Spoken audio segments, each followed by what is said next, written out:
Welcome, my friends. Come with me. I have your money. Come. Also, don't talk. I hate your American accent.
What's up, everybody? How we doing tonight?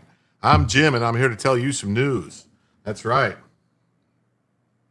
So, I'm a little out of sorts. You can see my hair looks a little frizzle. It's not really done properly. It's because I had an accident. I had a terrible accident at my house. My grandson goes, Peepaw, why is there water all over the floor? I go, what? And I look in the kitchen. There's just water everywhere pouring out from under the sink because I have in each bathroom and in the kitchen, everywhere under each sink and all over the house, I have separate water heaters for each sink. Just don't ask why. It's because the way the builder built the house, they did it all screwed up. So they buried all the water pipes so far underground and they didn't insulate them. So the hot water cools off real fast. And all this, anyway, so I had to put these things basically like boosters to boost it so you can get hot water right away. And then it slowly builds up and that way it doesn't. Anyway, so I spent 2 hours vacuuming up water and closing valves and figuring out how to stop it from leaking. So that's what I was doing tonight. That's why everything is so late. So I appreciate everybody here. We'll see what happens. But I want to thank everybody who's here tonight. Let's see. Joe, I think, was the first one here tonight. Yeah, he said, "Hey, what's up? How you doing?" And that's what I told him. I said, "Major disaster. My kitchen water heater exploded. I've been cleaning up water for a couple hours." Just what it was going on. Yes. Yeah. So and then Gundam Zig says, "Joe's chat is ghetto chat. Is a special kind of retarded tonight." Well, that's too bad, Gundam Zig. I don't know. I know he started late too. I don't know. He's talking about some weird stuff tonight. I think he's talking about like Kash Patel's girlfriend and her plot, their theory that this all bots and this whole paid thing to take down Trump or something. I don't know. Pat Hacker, great to see you. Hope everything's sorted out. What a bummer. Yeah, it is what it is. You know, it is what it is. I don't understand it because like the first water heater lasted 6 years and it just like stopped working and I had to have it replaced, so I replaced it. And this one, it's just been 3 years and it exploded. So I don't know. It's a Bosch water heater and I don't get it. They're supposed to be good. Oh, sorry to hear that, Jim. I spent the night in the ER. Oh, my God. Who knew a little infection could ruin your life? My peach isn't happy after a ginormous shot either. Hope everyone is better than Jim and I. Oh, my God. I hope your peach is feeling better. And I think by your peach, you're talking about your posterior. So I hope it is feeling better. Yes, we hope you're feeling better. Pat Hacker hopes you're feeling better. Catherine K says hello to everyone. Or the peach is feeling better. Yeah, the peach. Feeling a little better. Yeah. Okay. Yeah. Gundam Riggs says Rick roll. Peach is not happy. Oh, let's see. Hedy Lamar is over here. Great to see you. Did I miss your cast? No, I'm right here. Did it not start late? I don't know. Lots of news. Yeah, there's some news tonight. We got some news. Spuds is here too. What's up, Spuds? Great to see you. Not my favorite kind of pompous. Yes, we hope you feel better. Rodney, great to see you. So yeah, the way the show works, everybody knows, is for every $100 that comes in across the show lasts. I'm sorry, I'm screwing up here. The show lasts about 2 hours, 2.5 hours, somewhere between 2.5 hours, normally. Unless, and of course, we hit the goal of $100. If we hit the goal of $100, that, across all platforms, Google, YouTube, Super Chats, Rumble Rants, Cash App, PayPal, Coffee, Ko-Fi, whatever you want to call it, Super Tips. Also, what else? Locals coins, memberships, if you can become a member, or gift memberships, or, on YouTube or Rumble or Kick, Twitch, whatever it is. We add it all up when we hit 100. Then we, add an extra hour to the show. And then for every 100 that comes in, we add an extra additional hour to the show. So the show could be 2 hours, 3 hours, 4 hours, whatever. And then as an added bonus, what we like to do is when we hit 50, we activate Bellavision for the evening. And that's Bella right there. You can see she's just chilling out. She's actually cuddling up with her dollar. She's got it in her arms, holding it. But that's her, that's how she rolls. That's how the Bella rolls. So let's see. Let me fix this camera over here. There we go. Oh. Okay. So that's what we like to do. We activate Bellavision when we hit 50. Or, if someone was to make an individual donation of $25 or greater, that could be like a $25 Cash App or PayPal or a Super Chat, a Super Tip, Rumble Rant, or somebody could go ahead and add, and gift 5 memberships. That would also automatically activate Bellavision for the evening. And that's right, Spuds. $30 to Bellavision, because last night Spuds got a $20 in under the buzzer when we were ending. I said I would carry it over to tonight, so we are only $30 away from Bellavision tonight, and only $30 away and $80 away from the first additional hour. So I will correct that right now on this. So we are 80 away from the first additional hour and 30 away from Bellavision.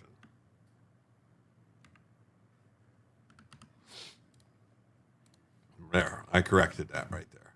Only dust in my wallet. No problem. Don't worry. Well, you stingy mothers, open the wallet. Sweet Bella, yeah. So $30 to Bellavision. Jay Liebgott, great to see you. So that's that with that. Let's jump into one of the news stories. Oh man, why did it do that why did Bellavision just do that? Why did it do that? Why did it move it over there? That's weird. When I moved the camera over, it got weird.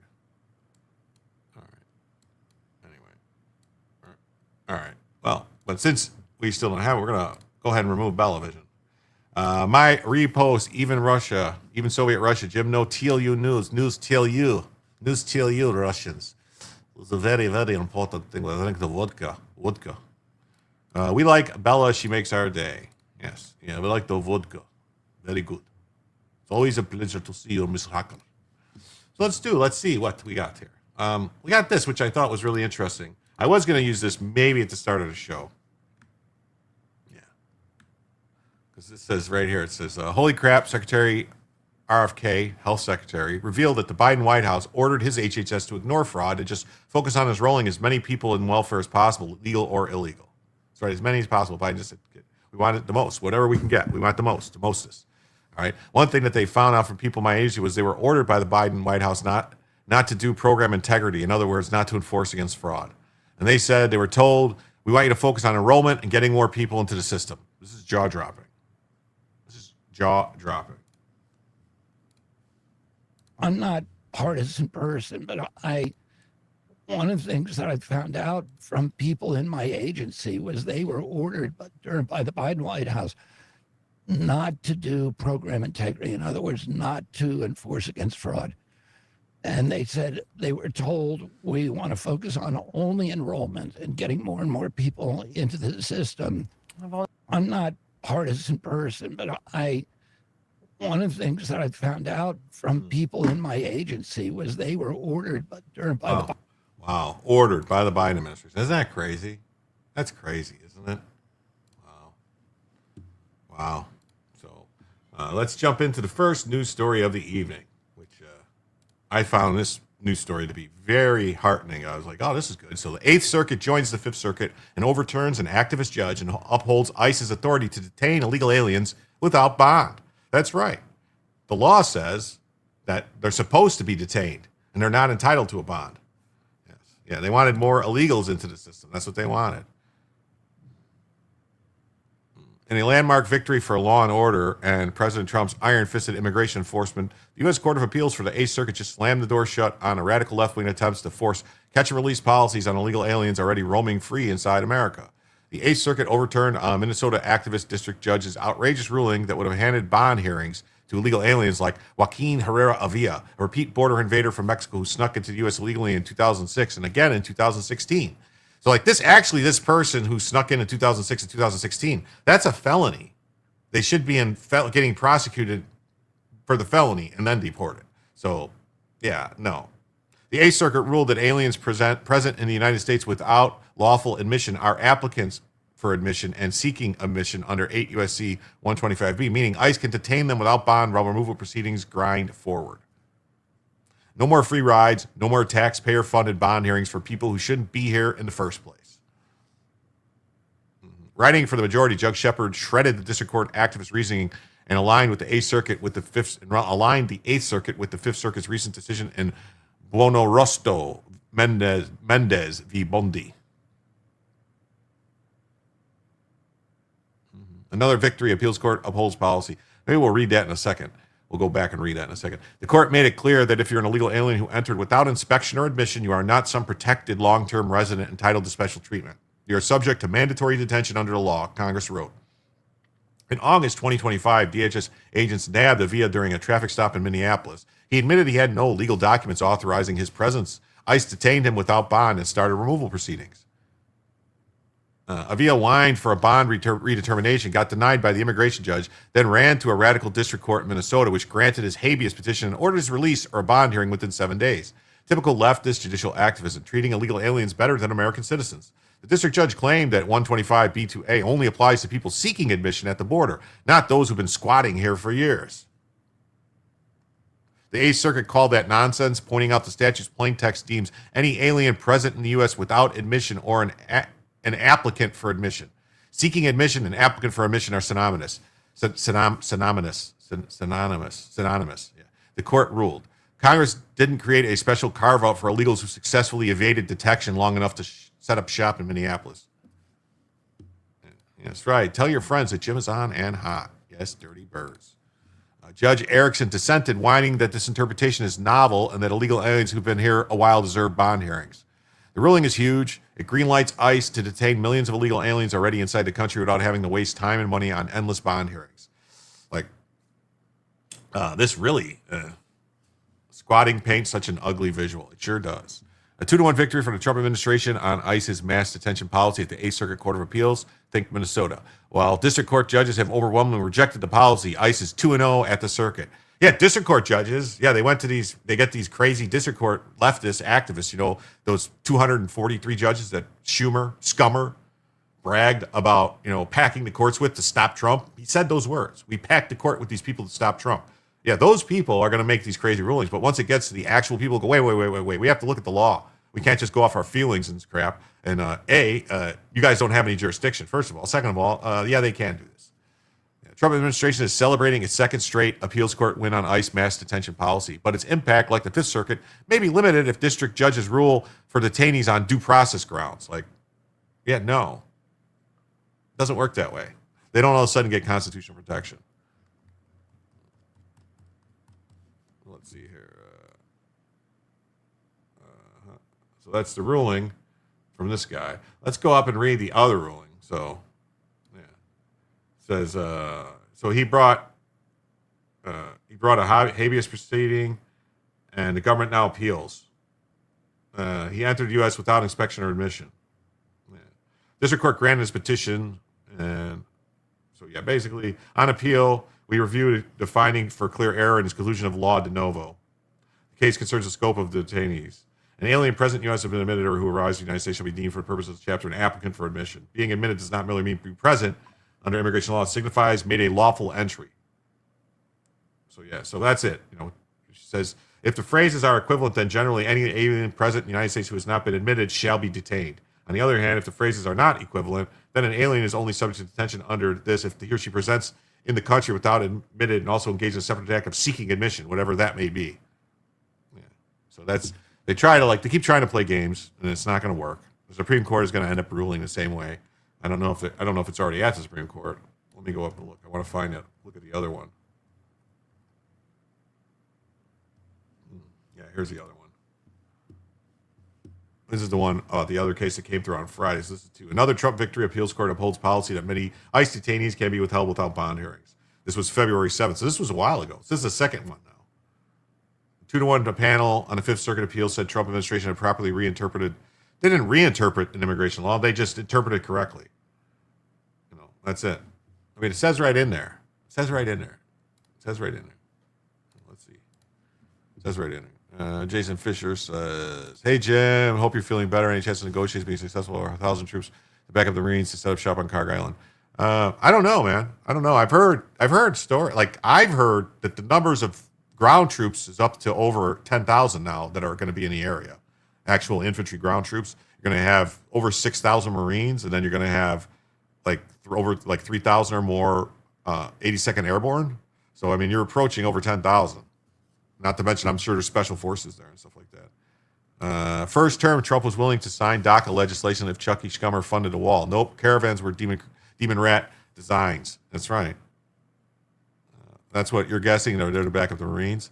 I think more than likely that the airborne is going to parachute in to areas inside that southern western Iraq that to take any places where they might have artillery set up, stuff like that. That way they can't already and look maybe do some other stuff.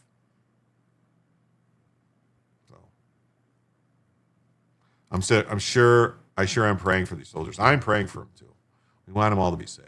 This is the second time appellate court has upheld the policy. Back to Trump policy to require detention of illegal immigrants inside the country.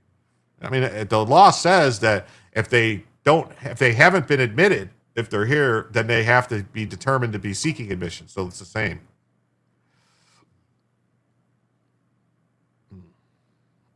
The government detained a Mexican native. This guy, but see, that's the thing, is this guy should be held on a felony warrant anyway for coming back in after he was deported. Re-entry after being deported, illegal re-entry after being deported is a felony. Not a civil thing that they like to say. It's a felony, criminal crime. Criminal crime. I think it's 10 years. 10-year felony. The law does not indicate that seeking admission is a separate requirement for detention. The law states an applicant for admission must be detained if the examining immigration officer determines that an alien seeking admission is not clearly entitled to be admitted. Avila wants us to read this as if clause and find that there are two conditions for detention, one pertaining to seeking and one pertaining to entitlement. But this reading is highly unnatural because there's no word like and to signify that there are multiple conditions in the clause. That's right, there's no and. It says or.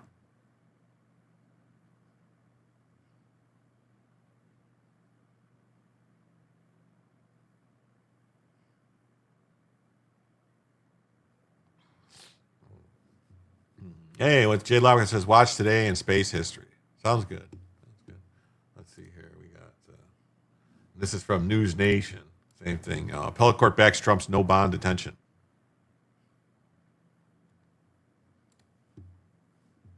Are launching a record-breaking legal fight for their freedom. More than 10,900 people have already gone to federal court this year, challenging their detention, surpassing all of last year, just weeks into 2026. Just a few years ago, that total was barely over 1,000. At the center of it all is a controversial shift by the Trump administration that dramatically expanded who can be jailed without a bond hearing. Now, detainees are fighting back in federal court by filing habeas corpus petitions, which argue illegal detention. I think it's a problem of the administration's making, that they're detaining more people and then stripping away rights of review in the administrative process. There is no rights of review, lady. That's the way the law is written. They have no right to be here. There are due processes. Do you have a legal right to be here? No. Do you have a valid asylum claim?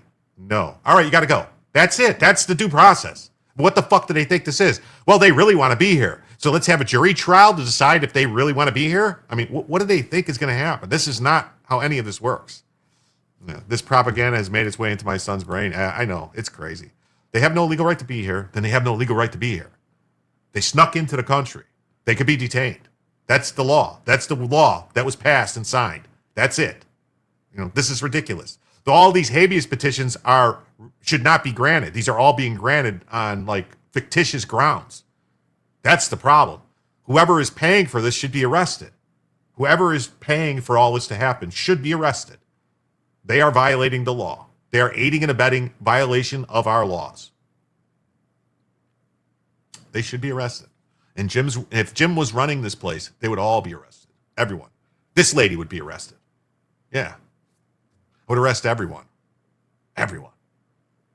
Straight to jail. Just like that meme. Straight to jail. Straight to jail. I'm kidding. Am I? For 3 decades, some immigrants arrested inside the U.S. could ask a judge for release while their cases moved forward, a system followed by both Republican and Democratic administrations.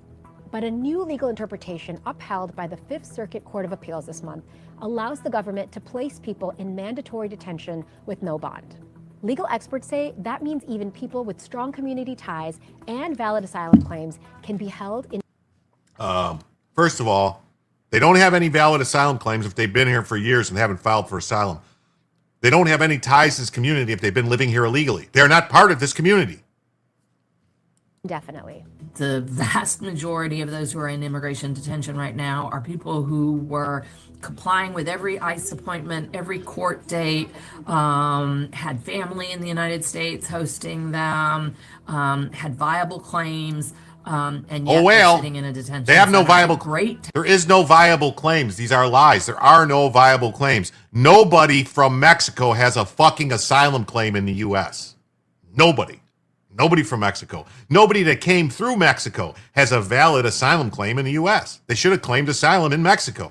Mexico is a safe country, according to everybody. Yeah, that's right. Eat my shit, Karen. Exactly.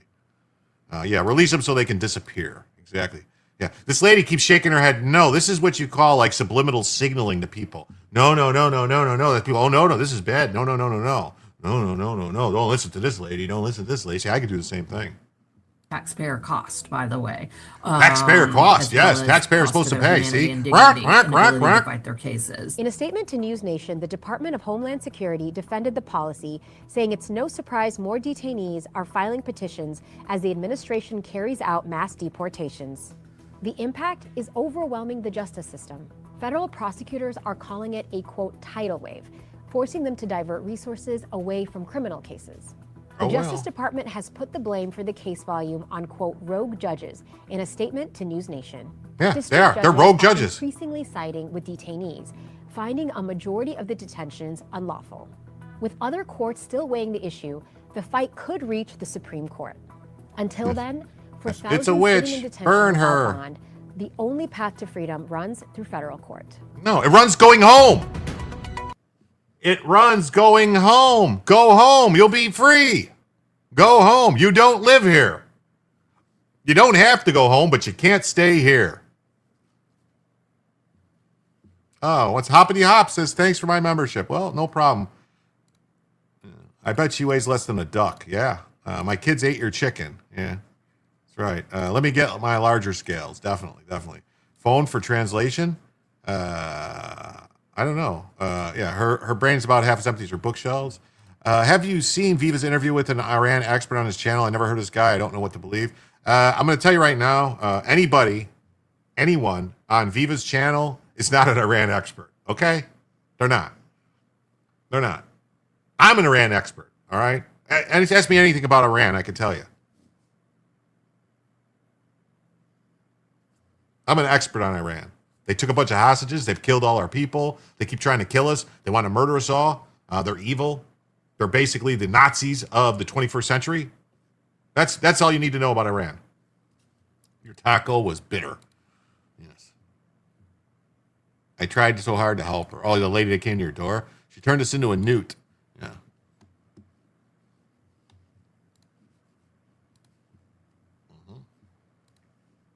An appellate court has ruled in favor of the Trump administration, saying it can detain certain immigrants without bond, a move likely to fuel continued surge of habeas petitions challenging unlawful detention.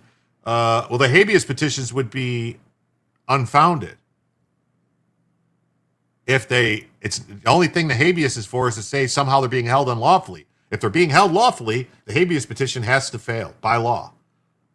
A three-judge panel in the Eighth Circuit reversed the lower court decision, holding that immigrants living in the U.S. without lawful admission are still legally considered to be seeking admission, allowing the government to detain them without bond.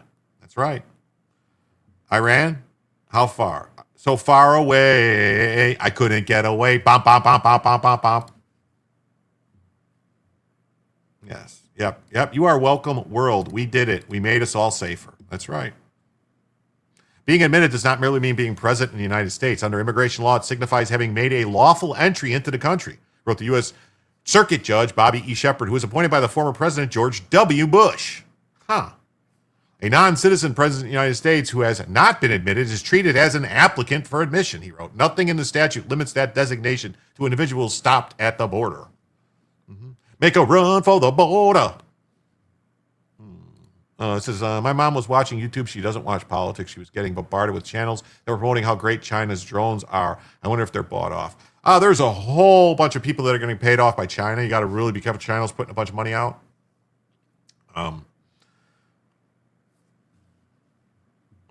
I want to stay up and watch, but I have an epic quest to depart on only a few hours and must rest shortly. Well, don't worry about it. B-Hops, do what you got to do, man. You can always watch it on your journey. You can watch it tomorrow on your journey, you know. You can speed it up on your journey. That's the one thing. Once it already gets played through, you can play it up and you can turn me up. Because a lot of people say I talk too slow. That's what people tell me. I don't know. They say, Jim, you talk too slow. And so they say they turn me up to 1.25, 1.3 speed. That's what they say. I don't know. To me, it sounds too fast. What's up, Greg? How you doing? Jim, 88 in theater during Iran-Iraq war. This will never end. Yeah. Well, I think it'll end. I don't know. I mean, it'll end if we do what has to be done. No, tomorrow I'm watching something live. Oh, okay. All right. Hey, I tried. Do you seek the Grail? Mm-hmm. Yes, do you seek the Grail? Are you like Monty Python and the Holy Grail? I wouldn't trust any news coming from China. Half the time is to save face. The other half is to manipulate their stock market. It's the internal Grail of revenue. Oh, shit. I still haven't filed my taxes. I'm going to have to do it one of these days. Soon. It's fast approaching April 15th. You can turn Jim up, but if you turn him on, then that is your problem.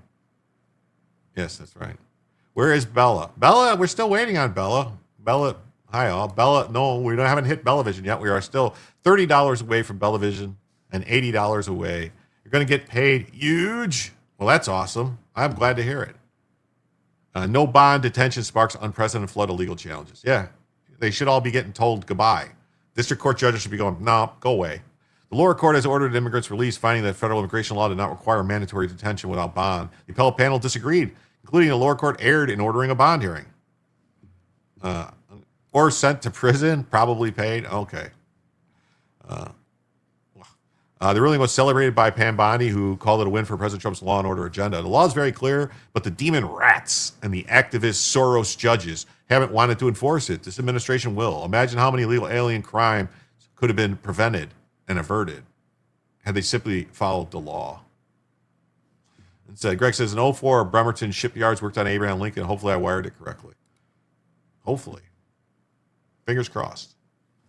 The 8th Circuit is the second appellate court to weigh in on the issue as it moves through the courts nationwide. Last month, the 5th Circuit became the first to endorse the policy of no bond detentions. In contrast to past administrations, the current administration has chosen to exercise a greater portion of its authority by treating applicants for admission under the provision designed to apply to them. U.S. Circuit Judge Edith Jones, who was appointed by former President Ronald Reagan, adding that the court found the government's position is correct. Yeah. The IRS should be investigating illegals. Nobody likes a tax cheat. That's right. Vince says, I like the late start time. It makes me see more of the stream live. Okay, well, I appreciate that. Trying to send missiles to Iran. Okay. That'll work. The rulings, however, run counter to 30 years of practice and understanding of the law under both Republican and Democrat administrations. No. Hi, IRS. You're welcome for all the free money I've sent you for free all these years. Please don't be a dick. Yeah, well. Which generally limited detention to those apprehended at or near the border and allowed others inside the U.S. to seek bond. Where does it say that in the statute? It doesn't say it anywhere in the statute. It really doesn't. That's just what people are like, whatever. They've been here. We're just going to let it, whatever. Man. But hey, that's not the law. That's not the law as it was passed. Trump appointee Ralph R. Erickson dissented, noting the break from precedent. So they've been not following the law for years. So you got to continue to follow the law. That type of judge should be kicked off the bench. He should be impeached. Whoever Ralph Erickson is, boot him out. We lived in Bremerton for 2 years when I was a kid. Seems so gray. Yeah, none of them paid taxes. My first vote was for Reagan's second term. Supreme Court to decide if asylum seekers can be turned away at the border. That's right. The Supreme Court is looking at the case. We talked about it last night. Whether or not they could say, no, we're full. Go away. The court does not rely on recent congressional action or a change in regulations governing detention, but rather engages in a novel interpretation of an alien seeking admission. How is it not an alien if a person is not here and has no permission to be here, has never presented themselves for inspection or nothing? How are they not seeking admission? What are they then? It's basically, if you come into the country and you evade detection, then you got like a free pass. It's like they think this is like a game of tag or whatever you want to call it, where once they touch home base, they're free.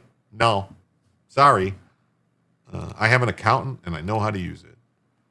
Hey, hello, Pat. How you doing? Boot.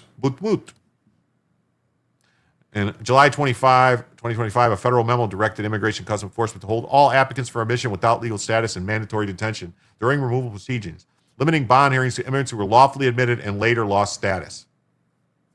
Yeah, that's what the law says. Does boot.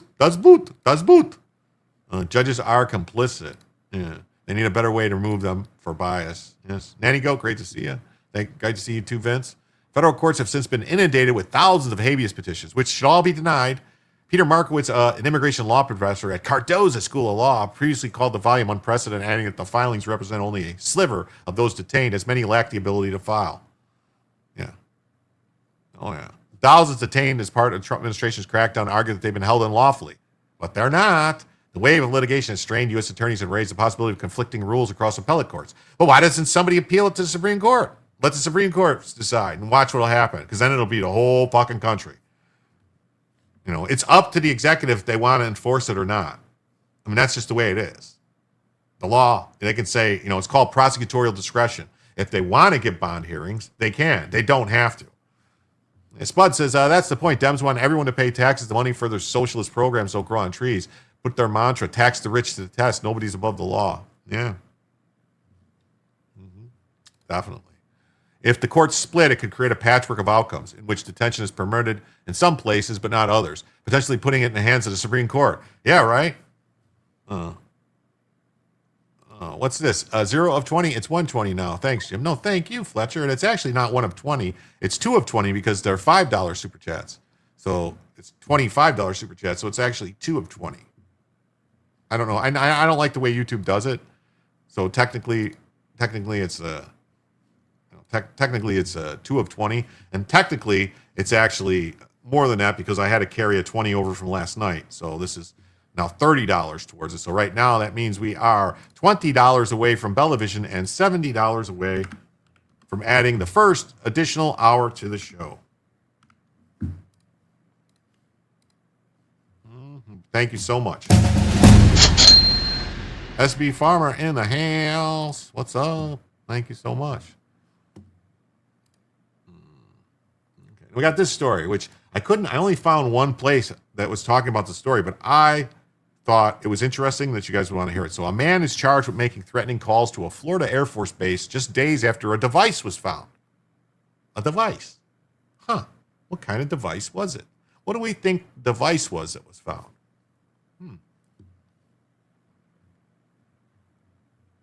Fort Lauderdale, Florida. Oh, not far from Mar-a-Lago. A Florida man has been charged with making threatening phone calls to MacDill Air Force Base in Tampa, which Tampa's on the Gulf Coast. It's about 2.5, 3 hours. 3 hours, about 3 hours from Fort Lauderdale. 2 days after a suspicious package was found outside a gate, though investigators haven't accused the caller of planting any devices. Pastrami is out of the oven after 7 hours at 225. It's coasting before going into the fridge for slicing tomorrow. Well, that's awesome, SB Farmer. That's awesome. That's awesome. I think you're supposed to put it in a cooler, like not a cooler, like not a cold cooler, but just like a cooler, so that way the temperature holds and just slowly comes down before going into the fridge. Because you want it to be basically down to like 90 degrees or less before you put it in the fridge. Tampa's also where CENTCOM is. Yeah, I believe it's at that MacDill Air Force Base. I believe that's where it's at. It's a joint base. It's a multifaceted base, I believe. And then if you want to slice it, yeah, it's coasting an hour. Okay. If you want to make it like to slice it super thin, so if you want to slice it super thin, you want to freeze it just briefly, like put it in the freezer for like an hour to firm it up real tight, and then you could shave it like super thin. It says Gordon Ramsay, cool it completely. Yeah. How do you coast a pastrami? The scent opens your eyes. The coast lather, and you realize Coast is the way to make you feel alive. Coast, feel alive with Coast. Ooh, good idea. Yeah, that's how I slice my my really thin steak for making like minute steak sandwiches, which I call roll steak, which is like a steak for thin, like for making like steak sandwiches that you fry in onions, super thin. You want to freeze it, and then you can slice it like paper thin, and then it just takes like not even a minute, just and it's done. Ever make a Tampa Bucks Bears game in Tampa? No, never went. I've been to a couple of hockey games here. There's a hockey stadium not too far from me. 35-year-old Palm Harbor man was charged with making the threat in a phone call to the base on March 18th. A criminal complaint filed in Tampa federal court said, and he was arrested on Monday. According to the complaint, the man called the base twice in the morning of March 18th and made threatening statements to people who answered, apparently referring to the suspicious package that had been found on March 16th. McCord, Fort Lewis near Bangor, Washington, Das Boot. So officials locked down the base and ordered everyone to shelter in place. So this guy called and he knew about the suspicious package, but they're not tying the two things together. That's weird. The criminal complaint said authorities traced the caller's phone number, obtained cell site data, and corroborated the man's location in the days leading up to the March 18th call. You fell into the ocean after the game a bit tipsy. Hopefully not off the bridge, because that's a long fall. Can I coast Bologna? I don't know. I mean, I like my bologna fried with onions. Super good. The best you get. You get some nice veal bologna, like Scott Peterson veal bologna. Slice it really, really thin. You fry up like 2 onions, and then you just lay it on top of the onions and let the onions cook down and caramelize with the bologna on it, and then flip it over and get a nice char on the bologna. Ooh, man. You can do it with hot dogs too. You get like all beef kosher dogs, you can fry them in onions and they come out, and they believe it or not, most bologna and hot dogs are pretty similar seasoning. The criminal complaint noted that the man has a history of making similar threats. He was interviewed and taken to a mental hospital under the Florida's Baker Act, which allows a person to be held involuntarily for 3 days. Mama made bologna cups in the 70s. Okay, we're going to read this. This FBI says package found in Florida Air Force Base contained possible energetic materials. The FBI said Friday that suspicious package containing possible energetic materials. Further analysis of the package is ongoing. U.S. Central Command is located at MacDill and is responsible for U.S. military operations in the Middle East, Central Asia, and parts of South Asia. MacDill is one of the U.S. bases that has been on heightened alert since the war began in Iran. And so I started running. Rodney, I have been pretty drunk in Ybor, but never fell in the ocean. Yes. Did you guys know that Ybor City was originally founded by the mafia? That there's tunnels all under Ybor and Tampa, the whole area, underground tunnels that they used to take booze from the ocean to get it into the city and out. Yeah. A lot of the land, south of Tampa, Ybor, and all these other places, the land was all bought up by a conglomeration of New York and New Jersey organized crime members, namely a guy by the name of Nucky Johnson. Enoch Johnson, he was the treasurer of Atlantic City. It's a little, there was a TV show called Boardwalk Empire, but they changed his name to Nucky Thompson, not Nucky Johnson, because the family threatened to sue. So, what's this say? Oh, Rudd comes in for a member for 8 months. Congratulations on 2,000 subs, Jim. Yes, we had a great evening last night. It was a very early show because I was in Robert Gavea's chat, and he generously said that he would raid me, so I started the show at like 7:15, 7:30ish, and it was great. I had over 700 people at one point watching the show. Been to Ybor City in the 90s, great little party area. Yeah, it's fun times, yeah. Pirates from the 18th century, same in Savannah, Georgia. Yeah, I mean, I don't know. I'm sure there might have some pirates. I'm just saying, like it was like in the 1920s, 1920s. Like prior to the Depression, during Prohibition, they came down and bought like tons of acreage to use to smuggle stuff from Cuba, basically. Molasses from Cuba and other stuff, rum, to get it into the country. I didn't know that about Savannah. Papa Kennedy had deep connections to Savannah. So let's look at this. FBI says suspicious package found at the Air Force Base contained energetic materials. FBI said Wednesday that a suspicious package found outside a gate at MacDill Air Force Base earlier this weekend contained possible energetic materials. An analysis of the material has not been completed. The FBI Tampa said in a statement posted to social media, the FBI said investigation is continuing, providing no further details. Energetic materials store a large amount of chemical energy and can include explosive materials, fuel, or propellants. The FBI did not respond to an email seeking clarification on what type of material was in the package. It's kind of interesting. It was found outside the Air Force Base Visitor Center. Early Wednesday, the base went on a shelter-in-place order after a threat was received. Energetic materials, yeah, it could be gasoline, it could be some type of explosive compound, it could be flash powder, something, gunpowder.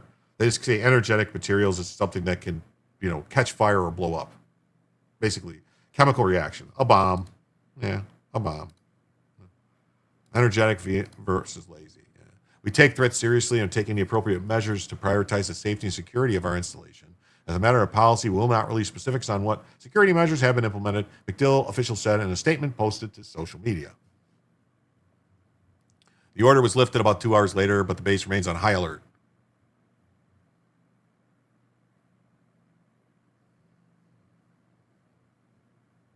On Tuesday, the base began operating under Force Protection Charlie, referred to FPCON Charlie. Pecan Charlie.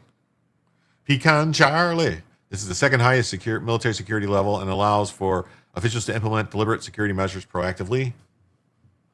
You think it's one of those sleeper cells they've been warning us about? It could be, or it could have just been this wackaloo dude who sent the package and then started calling them, making threats like an idiot. The advisory said all personnel at the base should remain vigilant, follow direction of security forces, and report any suspicious activity to them immediately. U.S. Central Command, or CENTCOM, which is located at MacDill, is responsible for the U.S. military operations in the Middle East, Central Asia, and parts of South Asia. MacDill is one of the U.S. bases that's been on heightened alert since the war began. Last week, all 6 crew members on a KC-135 refueling aircraft died in a crash while supporting operations against Iran. 3 of the crew members were connected to the 6th Air Fueling Wing at MacDill. MacDill, whatever.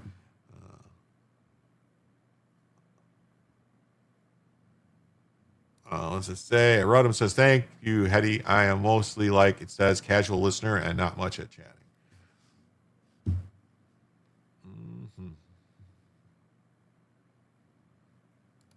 Good way to change it up in the earlier time slot. Yeah, I'm going to try to do that like on days like I had an issue here when my water heater blew up, so I was cleaning that up, and so that pushed it out. And I had grandkids tonight, so I had to wait till they go to sleep anyway, and then trying to get them to sleep with there's water leaking over. And my grandson, the 3-year-old, is the one who saw the water and came and told me. And I'm like, what do you mean there's water all over the floor? So, yeah. So, but on days when they're not here, I'm going to try and start early, which will be once or twice a week that they're not here. I'll try to start early and maybe see if Robert Cavea can do the same thing and have him raid me. And then I could actually, if Joe streams at his normal time, I could raid into Joe type of thing. Maybe. I don't know.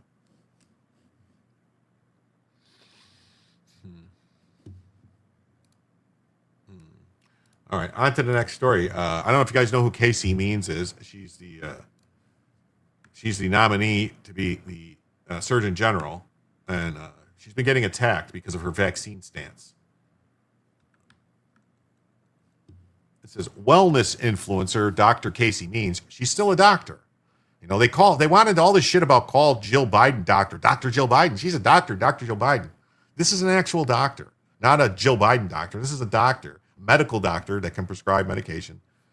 Yeah. Pat Hacker says, you were so early, I missed you live. Well, I'm sorry. It was a spur of the moment type of thing. Like I never expected Robert Cavea to say, "Oh, I'll raid Jim Tells You, no problem." You know, and we had 2 very helpful people that were in his chat, K Bean and Muffin Rando.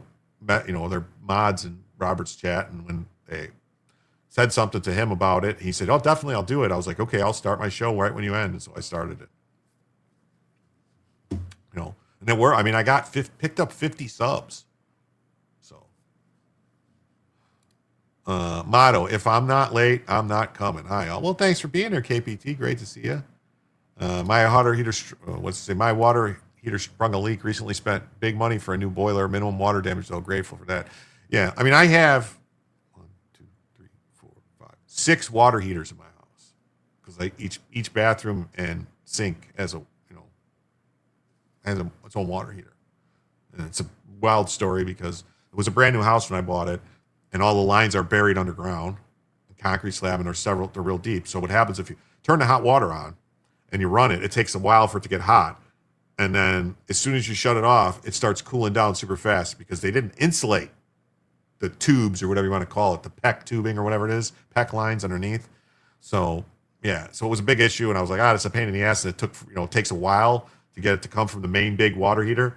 So I just had separate water heaters put everywhere, individual water heaters, and which all the main bathrooms and everything have basically like the Insta Hots, the ones that's like an instant electric, whatever you want to call it, like on demand or whatever it is, where it's tankless water heater. That's what's tankless water heaters in all the bathrooms. But in the kitchen, it's an island, and there wasn't enough space for a tankless, so they had to put a 5-gallon Bosch, like it's a compact Bosch thing that slides in. And so this is the 3rd time it's gone out in 10 years. So I don't know. It did hit the like anyway. And so yeah, this is supposed to have a 6-year warranty. The first one lasted exactly 6 years. As soon as the warranty expired, it blew up. That one didn't leak though; it just stopped working. This one, 3 years. This one it got installed in 2023 in February, and it's March 2026, and it blew up. I mean, it blew up like it was just like crap all over the place and stuff coming out of the top, rust, water, everything. So it let go, and which is weird because 3 years is not very long for a water heater. Did I hear J.D. Vance stopping funding to some California social services? I don't know what J.D. Vance, J.D. Vance might have said something, but it's not up to him, I don't think. Maybe I'm wrong. I don't know. Could be wrong. Could be right. Well, let's see. We got 51 people here watching right now live on YouTube. And only 43 likes, but that's pretty good, actually. 43 out of 51. That's really good. Thank you so much for everybody. I'm a news hound, so this show fits me. Jim has great content. I enjoy his passion telling it. Well, thank you. Thank you so much. Made in China? No, these were made in Mexico. Made in Mexico. Which, JD is the fraud czar. Oh, okay, good. Then that's good. Maybe he's doing it then. So the wellness influencer, she's a doctor. Casey Means, nomination to the U.S. Surgeon General is stalled a month after senators of both major parties grilled her on vaccines and other health topics during a tense confirmation hearing, deepening doubts about her ability to secure the votes she needs for the role. The nomination has languished despite ongoing efforts by the White House and Make America Healthy Again activists to convince lawmakers to carry it forward, revealing how intractable rifts over health policy can be even when Congress has shown deference to President Trump's agenda. Congress has not shown deference to President Trump's agenda. That's a bunch of bullshit. Seriously, they have not.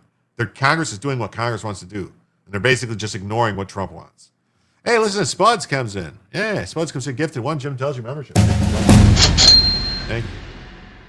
Let's see, and that Spuds gifted membership goes to Orchid Sky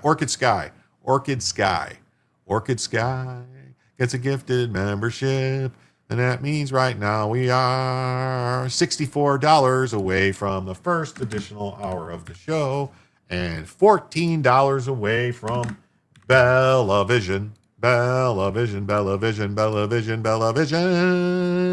Yes, rally time. Salty says, my ignition coil went out March 12th. I took it back to AutoZone, and the warranty was due to expire on March 16th.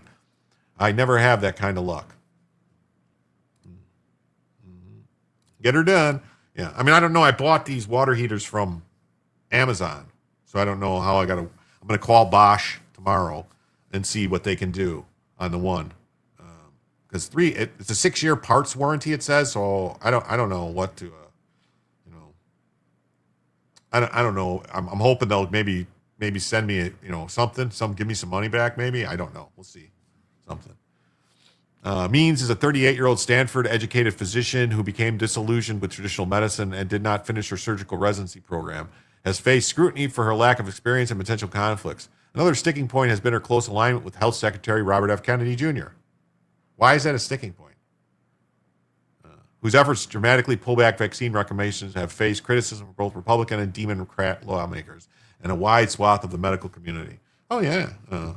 You bought your place from a retired plumber. Oh, awesome. To advance in the Senate to a full vote means likely needs every Republican on the Senate Health and Education and Pension Committee to support her. But after last month's hearing, two of them, of course, Lisa Murkowski and Susan Collins told reporters they still had questions for her. Murkowski told reporters that I'm just in the same spot when it comes to her hesitations over advancing Means' nomination. Collins and Republican Committee Chairman Bill Cassidy, a physician from Louisiana who interrogated Means about vaccines during the hearing, didn't respond to multiple inquiries about the delay. White House spokesman Ken Desai said in a statement that the Trump administration has been having productive conversation with the Senate to advance Means. This is we are well into the second year of Trump's term, and they still haven't approved these people. What is going on? He added that her elite academic credentials, research background, and advocacy on America's chronic disease epidemic will make her a critical asset for Trump's push to make America healthy again. Were your grandkids playing with the heater? No, I don't think so. I don't think so. It's just like a little, it's a little thing. Catholic schools, social services, and all those NGOs are corrupt. I watch them all ban streams from the border. All the ban streams from the border, yeah. Kennedy spokesperson Andrew Nixon reinforced the Republican administration's support for Means. He said Means has communicated a vital public health message for people that people voted for, that we need to fundamentally transform our healthcare system to promote healthier lifestyle choices rather than sick care. Contentious hearings set the stage for a tough path to confirmation.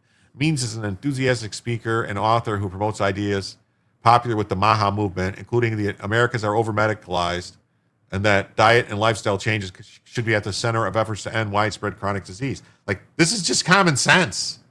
Seriously, it's just common sense. Eat better, better food, put less crap in your system. You'll live better, be happier. Yeah.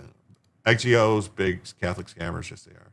Yeah, 3 4-leaf clovers. What's up? Good luck to you. But she's faced criticism for having an active medical license, for at times failing to disclose financial relationships with health-adjacent brands she promotes, and for some of her past comments on health topics. On top of those concerns, senators asked her during the hearing to address Kennedy's wide-ranging actions to scale back vaccine guidance and how she would speak to the public about them if confirmed. Yes, no needs the bugs. We have extremely hard water here in Bullhead City. Once a year, I have to lift the pressure valve and release the water in order to flush the hot water tank. You're supposed to still do that? I didn't think you had to do that anymore. Am I supposed to do that?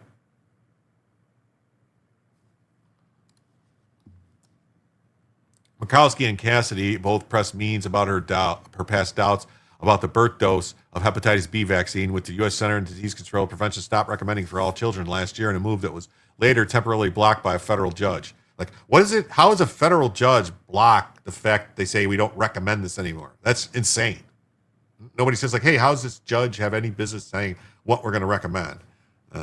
We have 72 acres and hope to have cattle when we can move there. Well, it looks like the Somali left them in the dust with the fraud. Yeah, looks like. Beef.com for a local rancher. Okay.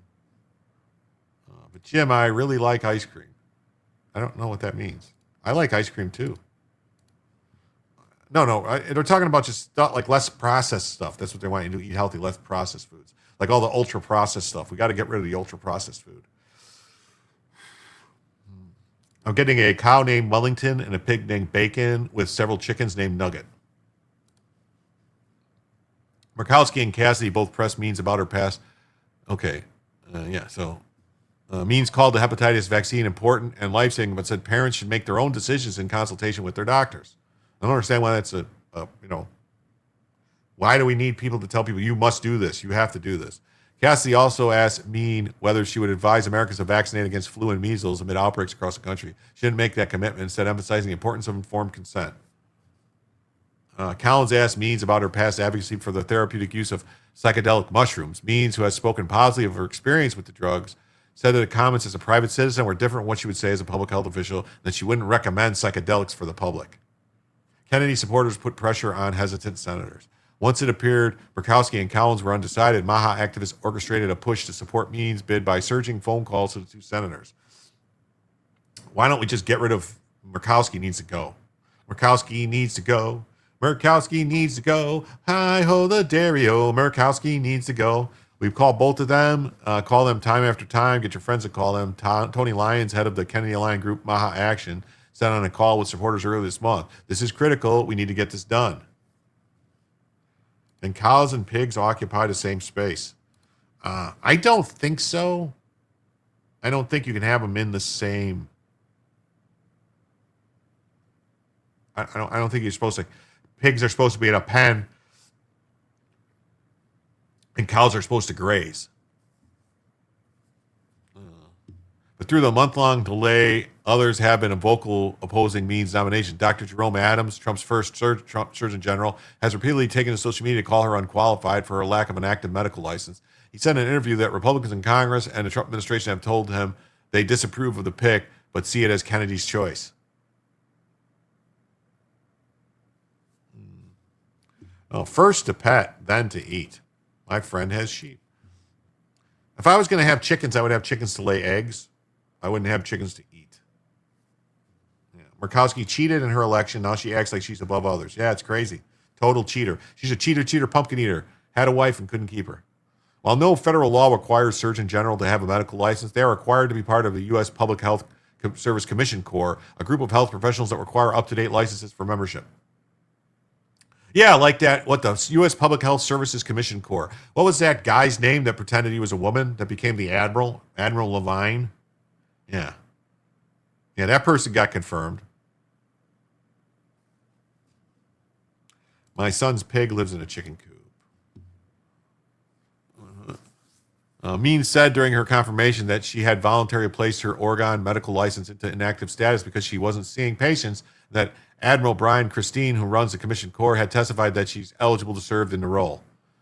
Even if Means advances out of committee, she might have a difficulty securing the confirmation by the full 100-member Senate, where she can only afford to lose support of 3 Republicans if all the demon rats vote against her. Republican Senator Tom Tillis, another rhino who said he won't seek another term, told the Associated Press that he's leaning against voting for Means if her nomination reaches the Senate floor. Yeah, Richard Levine is the admiral name I was searching for. Richard Levine. Her resume already puts me on alert, and then I don't think she herself did any favors in the hearing, Tillis said. Fucking scum, Tillis. At nearly 300 days since her nomination in May, Means' confirmation process has taken almost twice as long as the average presidential pick in Trump's second term.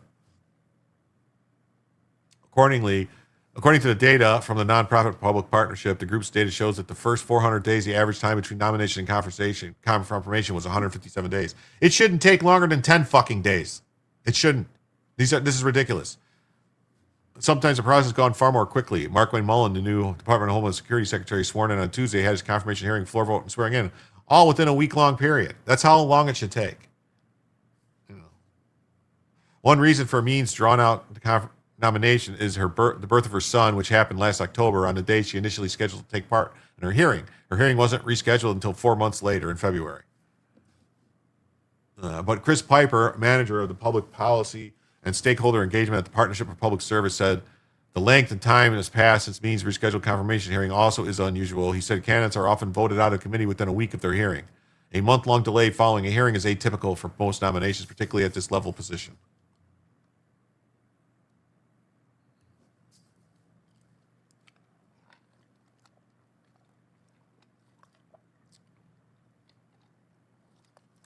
The Senate has been screwing Trump since Gates. Ever since what they did to Matt Gates. Think about how many nominations they keep scuttling at Trump's. Nonstop. Like, over half of his U.S. attorney picks have gotten scuttled by the Senate. Like, what is going on? Think about it. Alina Habba, the blonde chick, you got New Jersey, you had Virginia, you had Wisconsin, New York, San Francisco, San Diego, all over the place. They just keep scuttling his picks. They blocked his pick for D.C. At Eagle Ed Martin, and then he had to go with Jeanine Pirro. I mean, come on. I see, I do know nothing. There's nothing like homegrown food. I see, I do know there's nothing like homegrown food. Yes. There she is. Nomination stalled as senators question her experience and vaccine stance. I mean, she's not going to be working on people. She's just got to be smart. Wellness influencer. They keep calling her a wellness influencer. Stanford educated physician. Like, I guess getting educated at Stanford isn't good enough. I don't know. Nomination is stalled. Man, it's just crazy. Just crazy. All right, now we got this. We got 2 stories. They're similar. This is the first one, and we got another one that pertains to the internets. All right. It says a jury finds that Meta and YouTube are liable for a teen's mental health issues. This is crazy. I'm sure this is going to get appealed. I don't know if it's going to hold up on appeal. Awards her $3 million in damages. Meta president responds. A Los Angeles, California jury on Wednesday found that Meta and YouTube are liable for a teen's mental health and awarded her $3 million in damages. What? The plaintiff, a 20-year-old woman identified as KGM or Kaylee, said she became addicted to Meta's app Instagram and Google's YouTube as a child. So why didn't they? So I could have sued, Hanna-Barbera because I was addicted to watching Scooby-Doo or something. This is crazy. She said she developed body dysmorphia and had suicidal ideation because of her addiction to social media platforms. Legal experts are saying Wednesday's decision against the social media giant is comparable to previous settlement agreement with Big Tobacco. I don't think so. Yeah, iPad parents. Yeah. I don't think so. Meta will pay 70% of the damages and YouTube will pay 30%. Jurors found YouTube and Meta negligent Wednesday in a landmark trial over whether social media companies should be held to answer for harm caused to children using their platforms. How did the child set up an account? Decision comes after more than a week of jury deliberations and about a month of testimony from addiction experts, therapists, platform engineers, and executives, including Facebook founder and Meta CEO Mark Zuckerberg. The jury deliberated for nearly 44 hours over 9 days. What Betty and Veronica effed me up. Archie was a molester. Oh my God. Roadrunner was evil. Can I sue Smirnoff? Maybe. These are like, this is the same as people suing McDonald's because they got fat. You know, why don't they sue Forks? Does the Zuckbot have to look under the cushions to pay this? No. It's very easy to set up an account. Where are the parents during all this? I don't know. The two separate jury verdict forms included 7 questions apiece with regard to the two defendants, Meta and Google. The question includes whether they were negligent in design or operation of their platform. At the center of the trial, a 20-year-old woman identified as KGM, or Kaylee, whose attorneys argued that her early years with social media addicted her to the technology and exacerbated depression and suicidal thoughts. Jurors also found the company negligence was a substantial factor in causing harm, and that they failed to adequately warn of the dangers. The companies were ordered to pay a total of $3 million in damages. 70% by Meta and 30% by YouTube. This ain't $3 million ain't shit, but if they start getting a bunch of these lawsuits, it'll be a problem. Meta President Dinah Powell McCormick responded, I see firsthand just how hard the company is trying to ensure that they're not harmful contact. Yeah. Oh, here we go. A federal jury in LA reached a verdict in a case over whether Meta, YouTube can be liable for kids' social media. Meta and YouTube lost. The New York Times headline, Meta and YouTube found negligent in landmark social media addiction case. This is the second time in 2 days that a jury has found against Meta. Yesterday in New Mexico. Another he's spoiling it. Ordered Meta to pay $375 million over child safety violations. That sounds bad. You know, as a mom, this is really important to me and very personal. I see firsthand just how hard the company is trying to ensure that there's not harmful content, to ensure that we're empowering parents to the best of our ability. And it's something that I watch being focused on every single day. We respect. Who is this is not in any way, shape, or form a dig at working moms, because working moms, some have to work, you know. I mean, it's the way it is. But the way she says, as a mom and all this and that, and so nasally. Yeah, she's so nasally. Yeah. I'm a dickhead in love. Okay. As a human, I hate her vocal fry. Yeah. But I just wanted to point out that she's not raising her kids. Let's be 100% clear. She's got nannies. This is the president of Meta. She's got nannies, housekeepers, and everything else. You know, special tutors. Her kids are not on Facebook. I would bet all the money I own, that I have, my house, my cars, my boat, everything, that this woman's kids are not on social media. She doesn't allow it. Does not allow it. We disagree with that decision and we're appealing. But I think back to people, not products. It's They're something appealing. that probably consumes the leadership's time in a massive percentage every single day.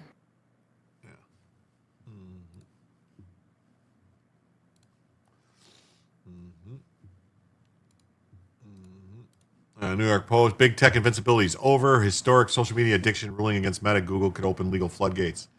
Yeah, because she knows how dangerous it is. Yeah. Most of the staff is probably undocumented. Yeah, it could open illegal floodgates, but it won't, because they're going to appeal it, and it's not going to. It's not going to stand up on appeal. It's just not. It's just not. It's just not. Historic ruling finding Zuckerberg's Meta and YouTube parent Google liable for fueling teen social media addiction could open the floodgates. Following 9 days of deliberations, an LA jury ruled in favor of the 20-year-old woman known only as KGM, who said apps like Facebook and Instagram wrecked her mental health after she became addicted to them as a teen. The woman was awarded $3 million in compensatory damages and another $3 million in punitive damages. I mean, what's going to happen is they're just going to say, nope, nobody under the age of 18 can use the app. That's what they're going to do. Nope, no apps for you. What's next? They're going to sue video games because they're addicting? These people are all happy and sharing, like, oh my God, look at these are the people happy.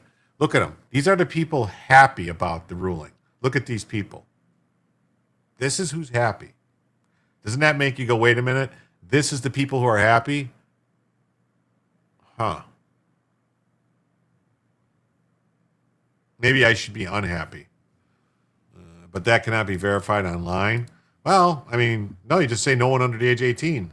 And if they lie, I think SCOTUS also flipped the lawsuit against Cox by Sony over users. Yeah, I have that too. Yeah.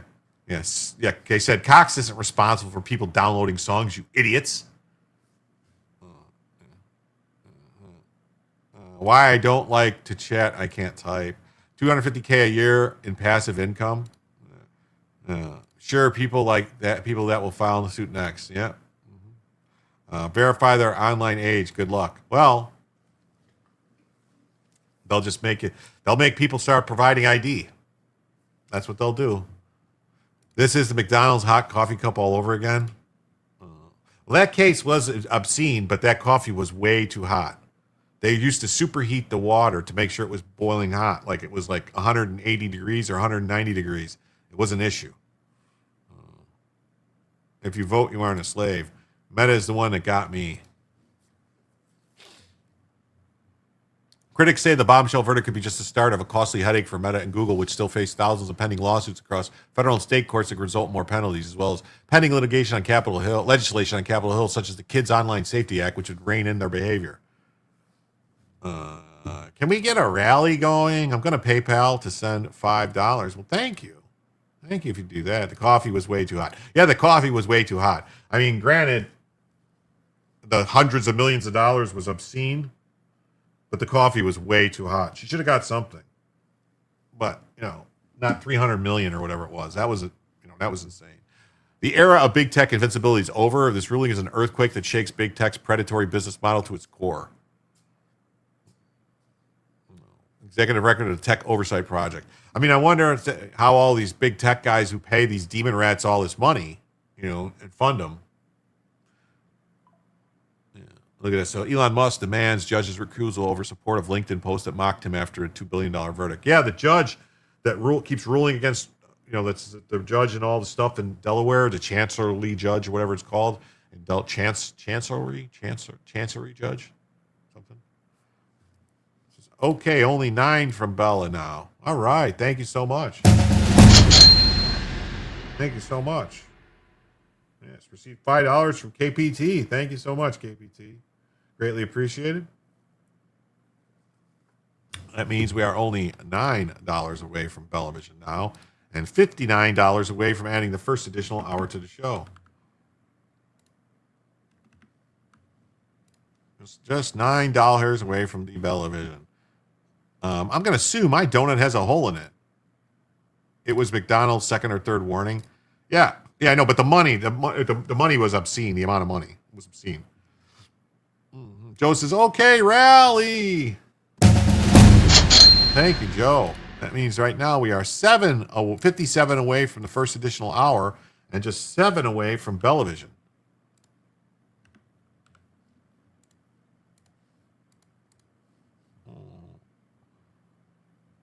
Hattie says, damn, I got $9 somewhere.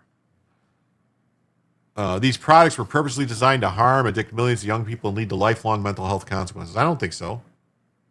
The legal shield that has long protected social media firms from harms is now gone, said Jonathan Haidt, a big tech critic and host of the bestseller The Anxious Generation. They will be treated like any industry that knowingly harms children and lies about it. History will judge them as harshly as the tobacco industry. These people are fucking insane. They are fucking insane. The tobacco industry. Wow. Well, the tobacco industry was a little different. I mean, personally, because they kept saying, like, it doesn't cause cancer. It doesn't cause cancer. I don't know. Does it cause cancer? Maybe. Some people it might increase your risk. And Doc gifted 1 Jim Tells You membership. Thank you, Doc.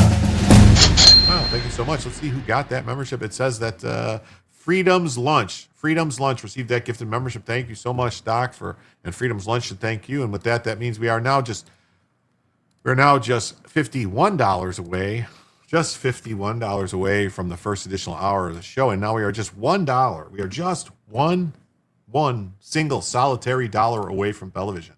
Just one. One single solitary dollar away from Belavision. Oh! And SB Farmer says, I'll come in with the gifted membership. Yes. And activate Belavision for the evening. And SB Farmer's gifted membership went to Brewholic. Brewholic 101 received a gifted membership from SB Farmer. Thank you, SB Farmer, for the gifted membership for Brewholic. Thank you so much. That's right. Bella. Marlboro Man here. Neck cancer. I beat it. Yeah. Jerry's kids. That's right. All right. We got Bella here. She's ready to roll.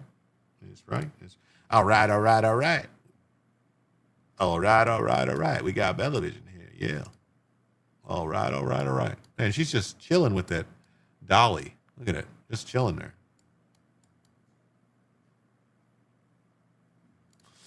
Mm-hmm.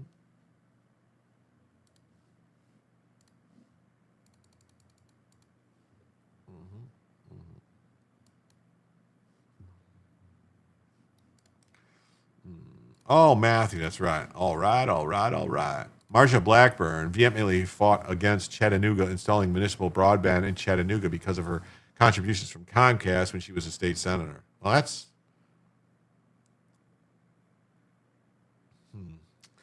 I don't know. I mean, Comcast sucks anyway, so I don't know. I hate Comcast. Oh, Lucy. You got some splaining to do, Lucy. A frequent critic, here goes, it says, the legal shield, they always treat it like an university. Senator Marsha Blackburn, a frequent critic of big tech, called the verdict's monumental victory for parents, children, families, and survivors. Comcrap, yeah. Now that big tech has been found liable for the harms they have pushed on our kids, it's time for Congress to enshrine protections for American families into law by passing the Kids Online Safety Act. The legislation would ban targeted advertising to minors and data collection without their consent, among other steps. In its Wednesday's verdict, the LA jury found that Meta and Google acted with malice or highly egregious conduct. The crux of the case focused on the notion that social media apps were intentionally designed to be addictive while implementing features like an infinite scroll and video autoplay. Like video autoplay, everybody loves video. What are they trying to screw me over by not having video autoplay? I mean, that's how I get like a bunch of views because people keep their video playing and then someone else sends you over. That's how you get, that's the only way you're going to grow is with video autoplay. They get rid of video autoplay. Oh my God. Children should not be able to give consent.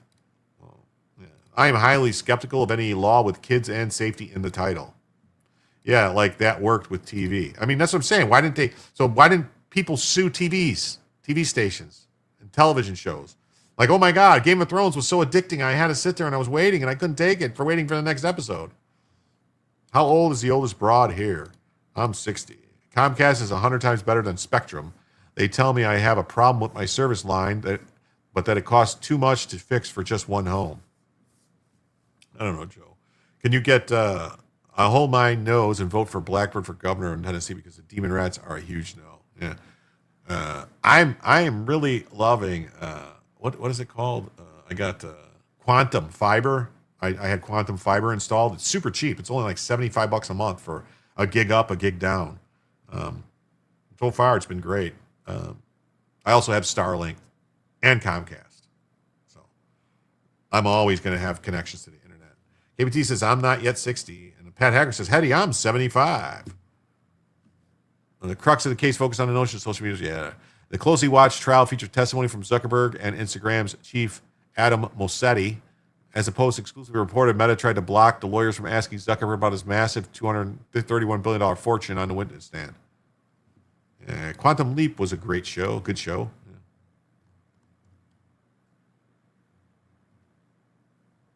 Both Google and Meta said they disagreed with the verdict and would appeal. I have had Google Fiber for over a decade now, love it, $60 a month. Quantum Fiber was nice. AT&T just bought them out, so I'm sure it'll go to crap. Did they? AT&T just bought them out?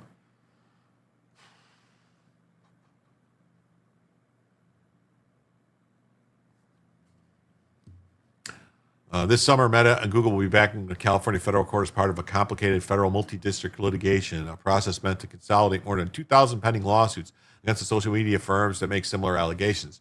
A group of school districts from around the country have a trial date in June, with the coalition of state attorney generals will get their day in court in August.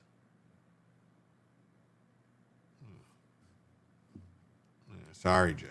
I don't like Spectrum was going to get Starlink, but now the service is included with the HOA fee. Oh. I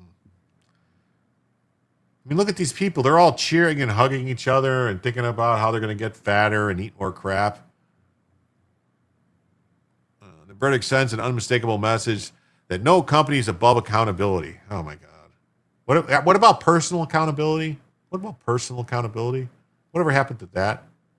You know, the LA verdict was announced just one day after Meta lost a separate case in New Mexico, which state prosecutors accused. Yeah, we're going to talk about this story next, so I'm not going to really. Meta was slapped. Yeah, we're not going to talk about that. We're going to talk about this next. Same thing from the Epoch Times. They find him guilty.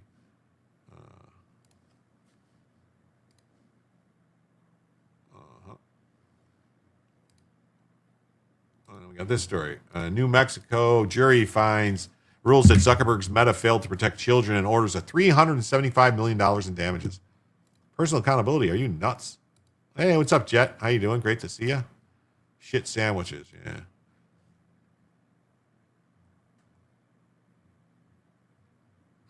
A New Mexico jury has ruled that Mark Zuckerberg's Meta must pay $375 million in civil damages after finding the social media giant violated state law by failing to protect children from predators on its platform.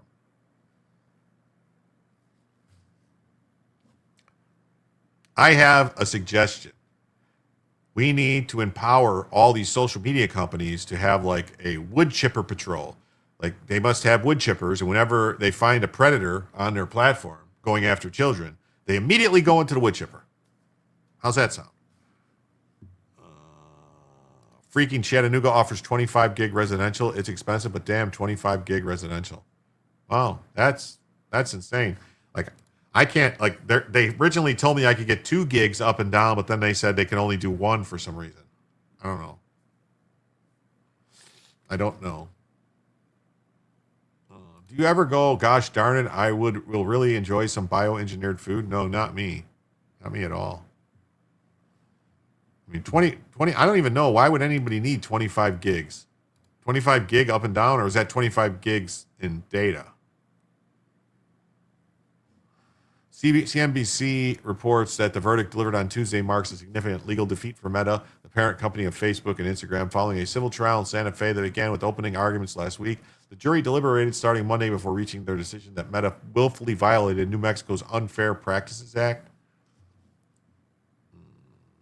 Snarf is a bot. No, he's not. I know Snarf. He's not a bot. Aren't maps a protected minority? Not in my empire. Not in Jimistan. Good luck finding gear costing less than a car that can handle 25 gigs up and down. That's what I'm saying. Like you need some serious switches. Like I have 10 gig switches. Like I have 10 gig switches and my computer can take 10 gigs. But I mean, it's a special plug that goes anyway. It's like a big long metal plug that goes in.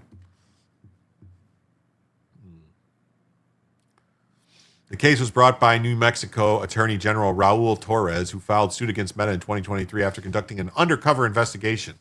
The operation involved creating fake social media profile of a 13-year-old girl, which Torres said was immediately flooded with inappropriate images and targeted solicitations from child abusers.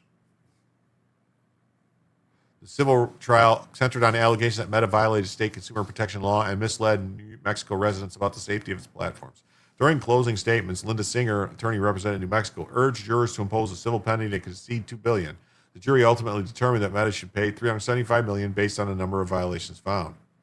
Yes, that's what she said. Definitely, that's what she said.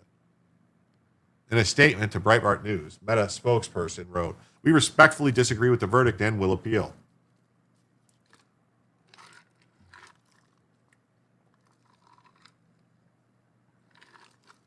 Says, "We work hard to keep people safe on our platform, and we are clear about the challenges of identifying, removing bad actors or harmful content. We will continue to defend ourselves vigorously and will remain confident in our record of protecting teens online."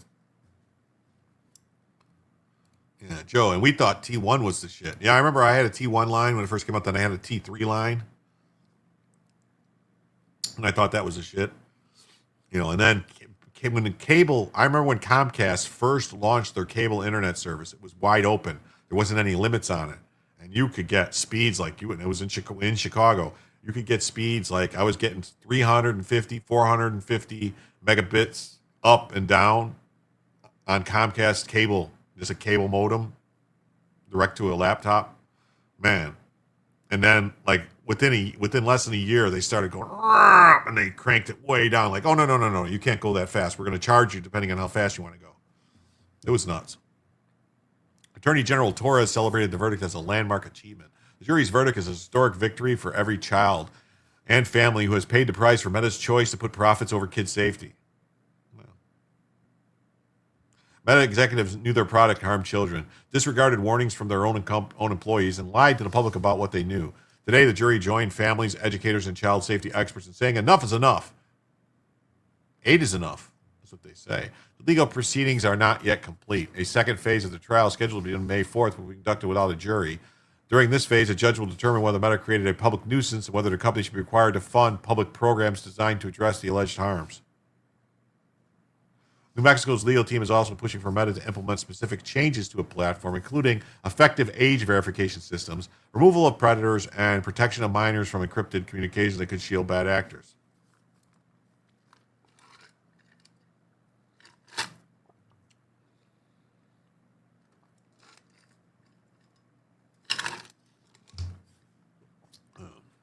Evidence presented during the trial included internal Meta communications discussing the potential consequences of Mark Zuckerberg's 2019 decision to implement end-to-end encryption by default on Facebook Messenger.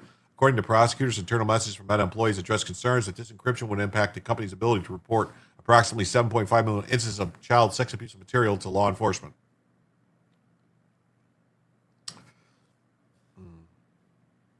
Go Ask Alice is blasting in my house at the moment. Well, that's actually called White Rabbit by Jefferson Airplane, not Go Ask Alice. And Grace Slick. I love Grace Slick. Her voice is just, I think she's fantastic, Grace Slick. Snarf is snarf. Love you, Hetty, Pyramid 7 says.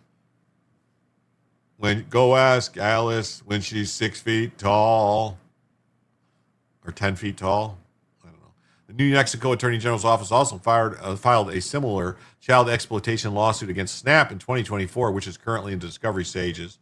Torres noted that his team successfully overcame Section 230 motions in both the Meta and Snap cases. Section 230 of the Communications Decency Act has traditionally been used by tech companies to avoid liability for users-generated content, prompting prosecutors to develop new legal strategies focused on app design rather than content. Grace is Slick is great, but at 12:30 a.m., not the right time to blast music on a Wednesday night. It's always great to blast music, whenever. I'm telling you, I used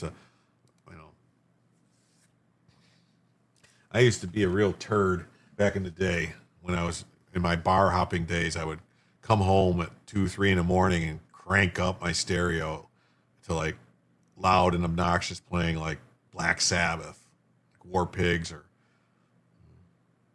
something like that. Sweet Leaf. I'm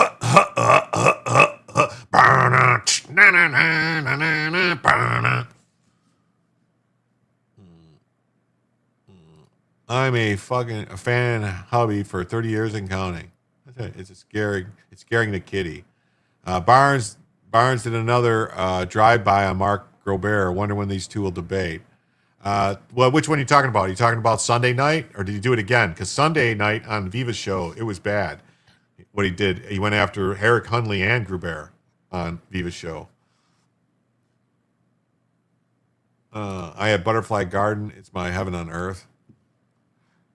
Breitbart News reported Tuesday a landmark social media addiction case in California is still in deliberations after the jury told the judge it was struggling to reach a consensus. It's not so cool at 60, and the kitty and dog are not comfortable about this noise. Well, he did it again today. Wow. Wow.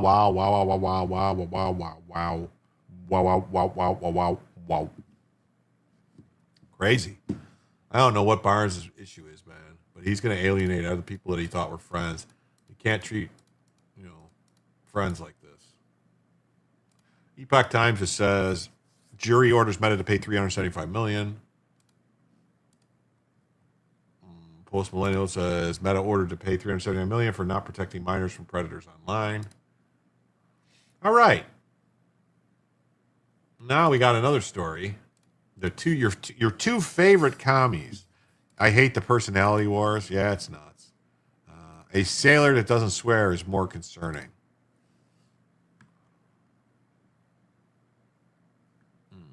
Our two favorite commies, Sanders, Bernie, I'm going to get the billionaires and the trillionaires to get the money. Get the money from the billionaires. Get the money from the billionaires. And AOC is, I took an economics class, and I'm an economics. That's why I work at a bar, and I'm still in debt. I've been in Congress for 6 years, and I still don't have money to pay off my student loans. Yeah. They introduced a bill to impose an AI data center moratorium. They want to stop all construction nationwide on data centers. No more data centers. Huh? Yes, Barnes is burning bridges to light his path. Bernie needs to sell his extra homes and shut the fuck up. Yeah. A bill introduced by the two high-profile communist lawmakers would pause new data centers in the United States until national safeguards are in place to protect workers and consumers and ensure technologies don't harm the environment. What? Two high-profile commies introduced a bill. The legislation by the demon rat Ocasio-Cortez, AOC, and Vermont Communist Senator Sanders is unlikely to advance in either the House or the Senate, but it shows deep concerns many communists share about the growing impact of data centers and artificial intelligence. Data centers will become a nuisance. They will probably become a nuisance, but we are needing them right now. This man, Jim, is really funny. Take it from me. Well, I appreciate it. Communities across the country have been seeing a backlash against data centers over fears about rising electricity prices and concerns about pollution and water consumption. Like, why would electricity prices go up? Oh, because all this crap about, all this crap that they talk about, renewable energy is super expensive, and that's what they're trying to force into places for these data centers and stuff like that. Well, considering AOC canceled Amazon in New York City doesn't surprise me. Yeah. Translation is a grift for a few do-nothing bureaucrats. Yeah. Opposition to rising power prices was also a key factor in Demon Rat wins last year in elections in states like Georgia, Virginia, and New Jersey. Yes, and then they immediately raised the rates in all those places after the Demon Rats won. Although advances in artificial intelligence are seen by President Trump and other leaders as critical to the nation's economic and national security, their growing energy needs are threatening to overwhelm the power grid. No, they said we were going to go all electric, remember? They told us we were going all electric.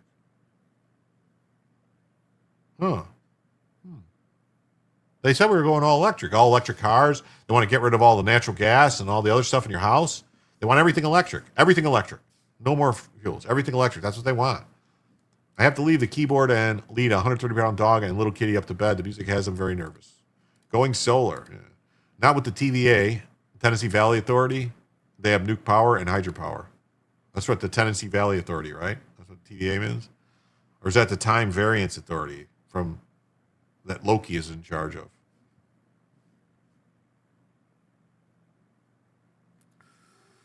Although advances in artificial intelligence are seen, overwhelm the power grid, Trump has sought to deflect public concerns about AI, inviting major tech companies to the White House earlier this month to commit to developing their own power generation. Our power company just put in for raises.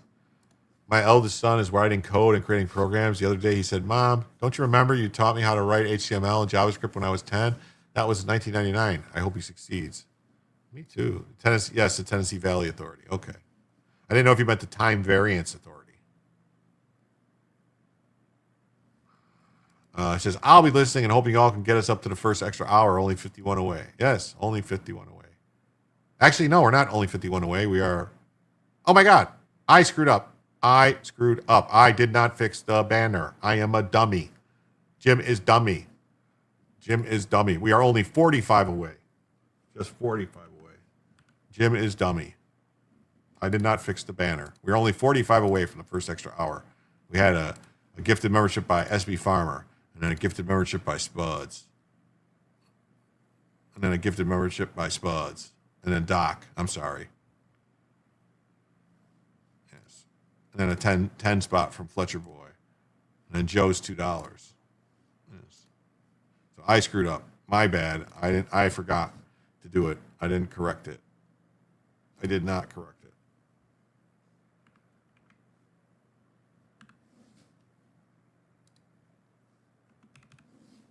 My bad.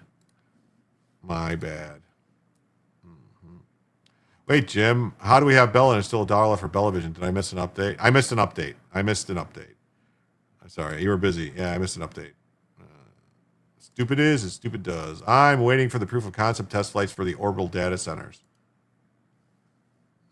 Kiss, kiss. Great movie, Eddie. Yes. Kiss, kiss, bang, bang. Stupid is as stupid does. That's Forrest Gump, but Kiss, Kiss, Bang, Bang is a good movie, too. They need some PR help because people think the data center goes in there, electricity prices are going up. Voters need more than voluntary assurances from tech companies. Taking my gas stove will guarantee a fight, yes. AI and robotics are creating the most sweeping technological revolution in the history of humanity. The scale and scope and speed of change is unprecedented. Congress is way behind where it should be understanding the nature of this revolution and its impacts, he said in a statement ahead of the bill's formal introduction. Bottom line, we cannot sit back and allow a handful of billionaire big tech oligarchs to make decisions that will reshape our economy. Oh, wait, this is Sanders. The bottom line, we cannot sit back and allow a handful of billionaires, big tech oligarchs, to make decisions that will reshape our economy, our democracy, and the future of humanity. We need serious public debate and democratic oversight over this enormously consequential issue. The time for action is now. We need federal moratorium on data centers. No more data centers. No more. No more data. No more data. We should pay for data. You must pay per data. Most lawmakers of both parties have rejected the idea of a moratorium. Democrat Senator John Fetterman of Pennsylvania said he agreed with the Interior Secretary Doug Burgum's warning that a moratorium on data centers amounts to waving a surrender flag to China. We can't surrender to China. I refuse to help hand the lead in AI to China, Fetterman wrote on X.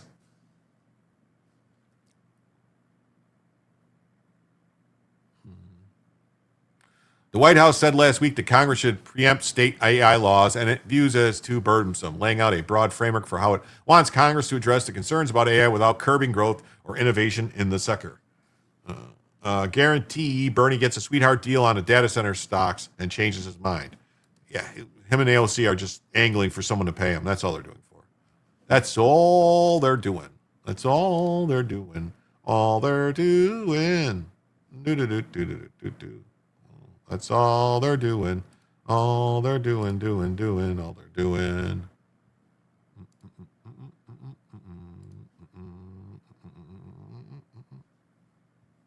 Wow. Well, there is an app to follow their trading. Yeah. The legislative blueprint outlines a dozen guiding principles for lawmakers focused on protecting children, preventing electricity costs from surging, respecting intellectual property rights, preventing censorship, and educating Americans on using the technology. U.S. electricity consumption hit a record high in 2024 and is expected to keep rising as data centers continue to expand at a rapid pace. A typical AI-focused data center consumes as much electricity as 100,000 households. I guess we need to get back to nuclear power plants and burning coal. Companies that committed to Trump's pledge to protect ratepayers included Google, Microsoft, Meta, Oracle, xAI, OpenAI, and Amazon. The companies agreed to build or buy new sources of power generation for their data centers and cover the expense of infrastructure upgrades. Look at that sweet doggy. I just noticed it. What? You just noticed the doggy? The doggo?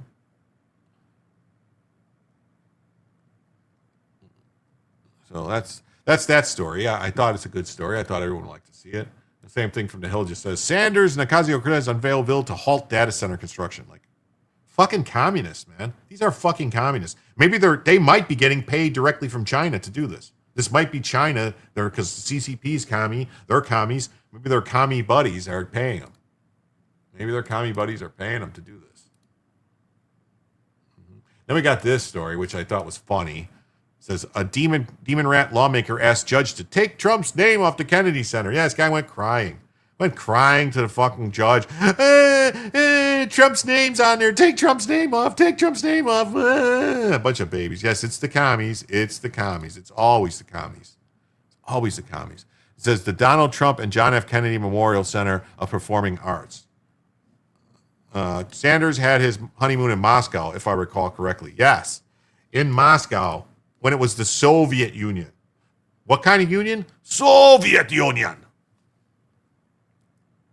A Demon Rat lawmaker is asking a federal judge to force the Kennedy Center to block and reverse efforts to attach President Trump's name to the historic performing arts venue. In a motion filed Wednesday, Representative Joyce Beatty of Ohio argues that Congress was clear in its intent that the Kennedy Center is named for the late president and no one else. Really? Renaming this Kennedy Center for President Trump without any authorization from Congress undermines the center's raison d'etre and frustrates its purpose as the only memorial to President Kennedy in Washington, D.C. What? What? There's a Kennedy Memorial. What are you talking about?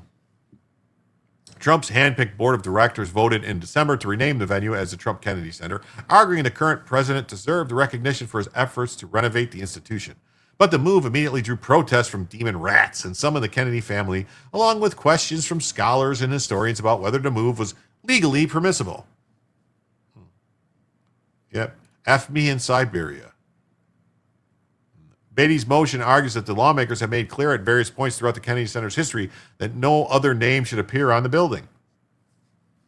Yeah, it's the United Soviet Socialist Republic, USSR. That's what it stands for. United Soviet USSR stands for United Soviet Socialist Republic, or United Socialist Soviet Republic, something like that. And I think we have too many things named after JFK. Yeah, we have JFK shit everywhere.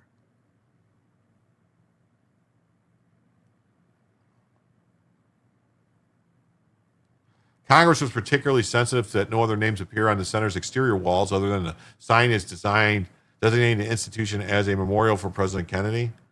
A day after the board's decision, Trump's name was added to the center's facade, an iconic part of the Washington cityscape that rests on banks of the Potomac River. The name change has also been reflected on the website and social media channels. According to the interwebs, there is only the Kennedy Center, no other memorial for Kennedy, D.C. The memorial is the center. Is it really? I could swear that there was a Kennedy memorial. I could swear there was a Kennedy memorial.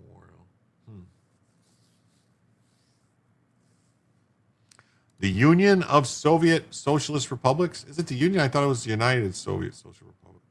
Is it the Union? I don't know. A central part of the capitalist arts scene since it opened in 1971, Trump is closing the Kennedy Center this summer for renovations that's expected to last for about 2 years. That is the subject of a separate legal effort as a coalition of 8 cultural and historical preservation groups are suing to block further physical changes to the Kennedy Center. Like, they just want everything to stay like old and decrepit and look like shit. You know what I mean? Yeah, how come they don't Me Too JFK like Chavez? I know, right? Kennedy should get Me Too'd. He should. What about the flamey thing? Yeah, I thought, isn't there like an eternal flame thing for Kennedy? I take a baguette, honey. Strangely, nothing for LBJ. Well, there was that BJ in the White House from, Bill Clinton and Monica Lewinsky. That was the LBJ historic act in the White House. It was a loving BJ in the White House. Through her position in Congress, Beatty is an ex officio member of the Kennedy Center's board. A federal judge ruled earlier this month that she could participate in a board meeting but didn't force the board to allow her to vote on the closure. Like, what? What? What? Like, what? Every congressperson thinks they get to vote on something?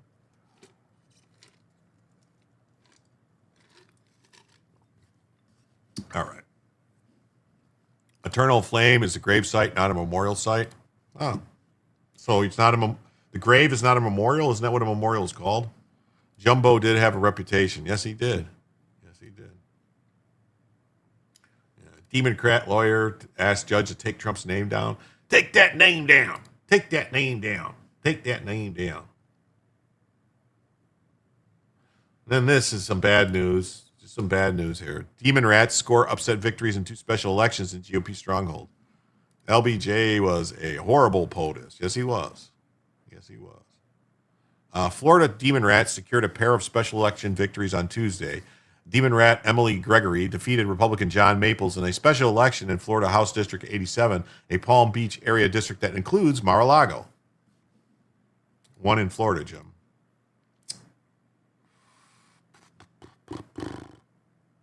The race was to fill a seat left vacant after last August Republican State Rep Mike Caruso resigned to become the Palm Beach County Clerk and Comptroller.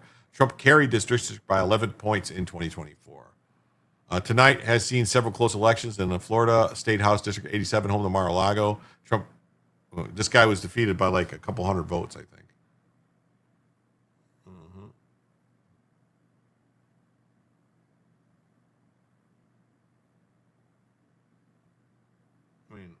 It's only 30,000, so 16,996 to 16,216. I'm calling shenanigans. That's state, not fed, though. Yeah, I know. I'm calling shenanigans. I'm calling shenanigans. Shenanigans. Because, wow, the votes came in late and put her over the top. 700 votes. 700 votes. I hear the train a-coming. It's coming round the bend, and I don't see no when, since I don't know when. I'm stuck in Folsom Prison, and time keeps dragging on. The train keeps a-moving down to San Antonio. It's not even a long-distance call anymore.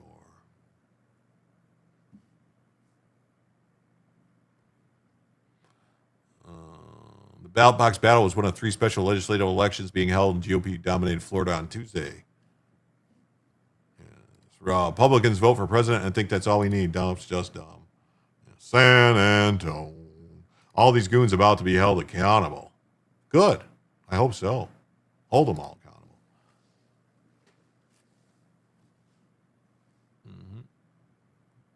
Maples was backed by Trump, who moved his primary permanent residence into 2019 from Trump Tower to New York City. New York City? Mar-a-Lago, Palm Beach. He's always backed by a number one top sunshine state Republican.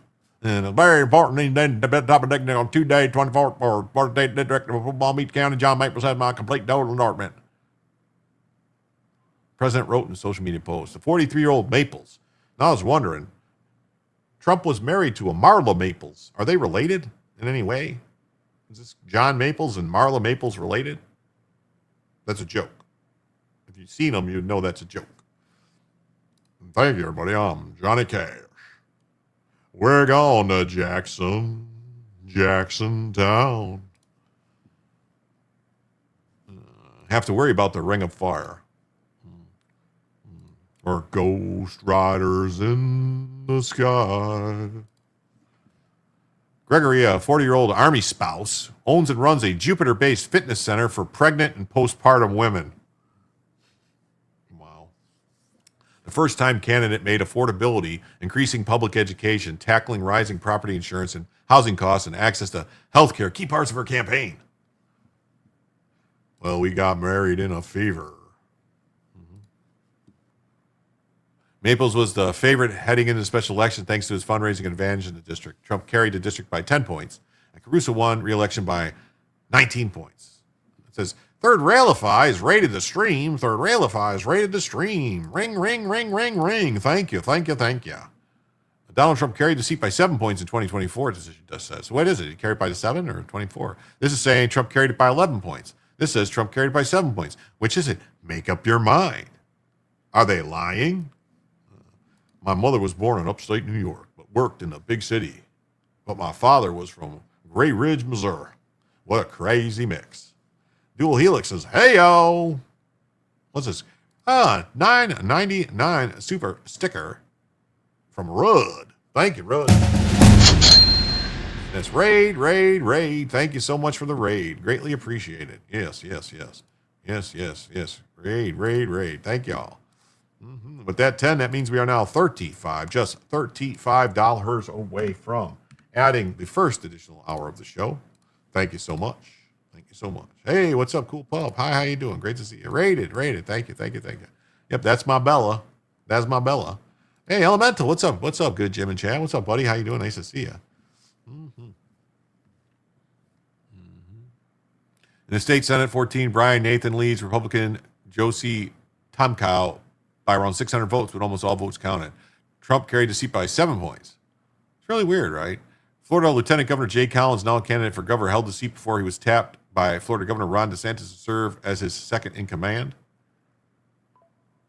Says Collins defeated Janet Cruz by 9 percentage points. See, that's the thing. Special elections are always hard. Republicans just don't bother with special elections. They really don't. You had an attack of the slows. Collins says, it's good to see you, Jim and Pup. I've been pretty well. Thanks. How about yourself? Been good, Elemental. Good to see you. Yeah, it's an American Staffordshire Terrier. Yes.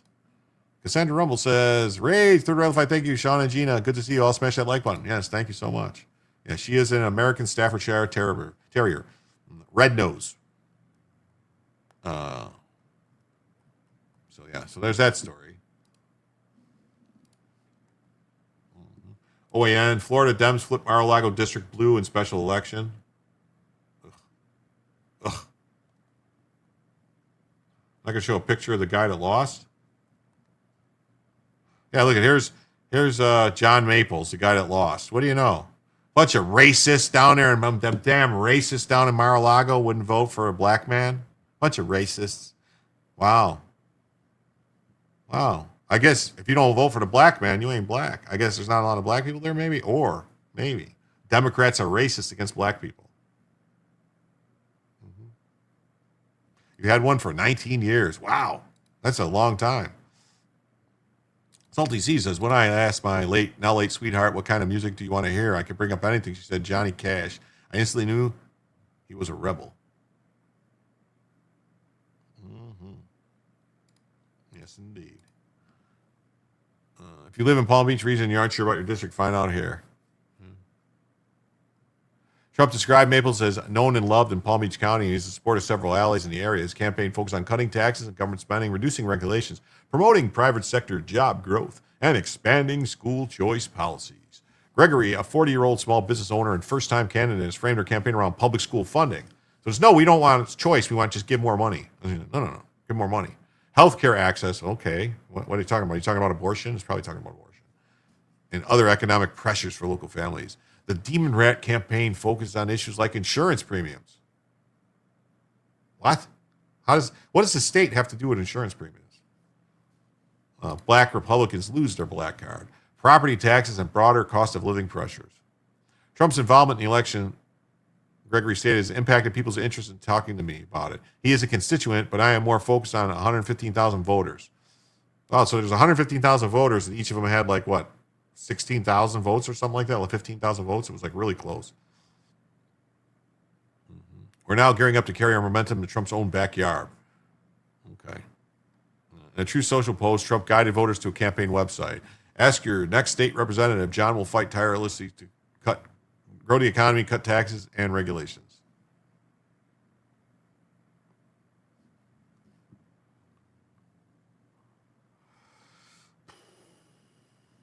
No black Republicans realize there is no black card.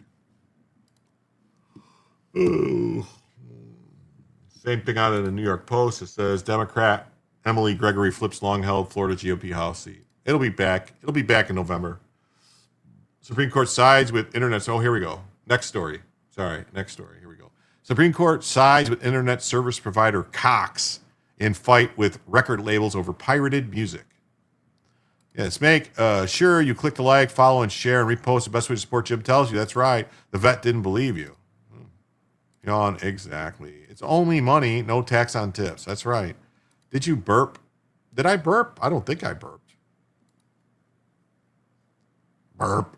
I don't think I burped. I don't think I did. The United States Supreme Court, or as I like to call them, SCOTUS, says, I carried him up and down stairs for the last 3 years. I know people that have their dogs in a roller thingy that they roll them on because their back legs start to go out as they get really old. So to keep them moving around, it's just a thing they go around. So the Supreme Court ruled on Wednesday that Cox Communications cannot be held liable for piracy by its internet service subscribers of songs owned by Sony Music, Warner Music, or Universal Music Group and other labels, ending their billion-dollar plus music copyright lawsuit. Lots of Flip Chicago Red movements, mostly blacks fighting hard. Yeah, it is. Yeah, it was. He was worth it. Well, yes, they are. They are truly man's best friends. What's up, Rocky Macabre? Great to see you. The 9-0 ruling, it was 9-0. So you know what 9-0 means? That means even the crazy liberals, leftists, socialist commies went along with it. Even the Ketanji Brown, I don't know what a woman is, Jackson, and Sonia, wise Latina, Sotomayor, and Elena, never been married, has no kids. Mug Runchin Kagan voted for it too. The 9-0 ruling overturned a lower court's decision to order a new trial to determine how much the internet service provider owed record labels as a form of liability called contributory copyright infringement. Cox said a retrial could have produced a verdict against the Atlanta-based ISP of as much $1.5 billion. More than 50 labels joined to sue Cox in 2018. Internet service providers like Cox are generally not considered liable under U.S. law for infringement by their users if they take reasonable measures to address it.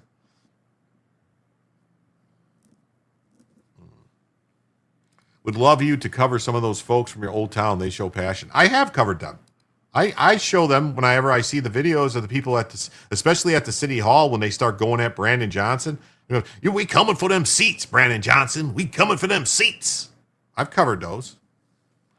Labels accuse Cox, the largest unit of privately owned Cox Enterprises, of failing to respond to thousands of infringement notices, cut off internet access for repeat infringers, or take other privacy deterrent steps. Yes, these scumbags want you to shut off the internet.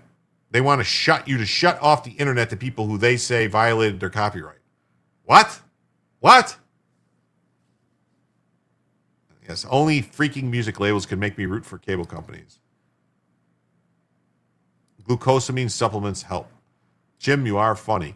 I know, but you know what they say, Hetty? Looks aren't everything. I like it. Conservative Justice Clarence Thomas authored the ruling Wednesday finding Cox was not liable for copyright infringement. Cox provided internet service to its subscribers, but it did not intend for that service to be used to commit copyright infringement, Thomas wrote. Holding Cox liable merely for failing to terminate internet service to infringing accounts would expand secondary copyright liability beyond our precedents. I fall asleep some nights, I suppose. Oh. What a peach. SCOTUS needs to bust up the mega publishing industry. The internet is the greatest thing ever to bypass the record industry. Yes, it is. It's great. Cox spokesperson Todd Smith called the decision a decisive victory for the broadband industry and for the American people who depend on reliable internet service, and said it affirms that internet service providers are not copyright police and should not be held liable for actions of their customers. Not that you're boring. Oh, okay. I don't know. I thought it was just my dulcet tones that puts people to sleep. What's this? Paulie D323 says accountability coming for Pan Bondi couldn't happen to a better person. I like your mustache. You're going with the old tombstone there, the old Doc Holiday. I like it. Bring it back. You should wear a hat though, cowboy hat. Make it look better. It is late. I just don't sleep well. Well, I swear, man, if this man could be cloned and we had 9 Clarence Thomases on the bench, oh my Lord, would this be a good country? This country would be so good with 9 Clarences. Yes. Doc, I rage quit Sony Records in 94 and never looked back. My favorite justice. Yes, he is. He's the greatest one. A jury in Alexandria, Virginia in 2019 found that Cox owed the labels $1 billion for user infringement of more than 10,000 copyrights. He says, thank you, sir. It's my porn stash. Well, they say it's a flavor saver. We can still clone him. Well, I hope so. God, wouldn't it be great? Maybe we could just get X. We get Elon Musk to create some law bots. Call them law bots. And just put Clarence Thomas's brain in the law bots. And that's what we make to use for everything. Clarence Thomas seems like a great guy in general. He does. He does seem like a great guy. The jury found Cox liable for both contributory infringement and vicarious infringement, two forms of secondary copyright infringement liability. The Richmond, Virginia-based Fourth Circuit threw out the damages award in 2024. The Fourth Circuit ordered a new trial on the award's size after affirming the jury's finding of contributory infringement but reversing the finding on vicarious liability. He's a Georgia man. Yes, he was. He was born in a house with dirt floors, and he's on the Supreme Court. What does that tell you about how you can succeed in this country? By hard work, determination, and intelligence. Yes. I like to think he travels the country with his white wife solving mysteries. Yes, in their Scooby van. What were the cloners in Star Wars called? They can accelerate growth. We need them before Trump's time is up. Oh, man, what were they called? They were like the weird, like tall, weird aliens. I can't remember what they were called, what the name of them were. They're cloners. We're going over there to the Dirathians. They're cloners. Over on the planet Zarbuthu.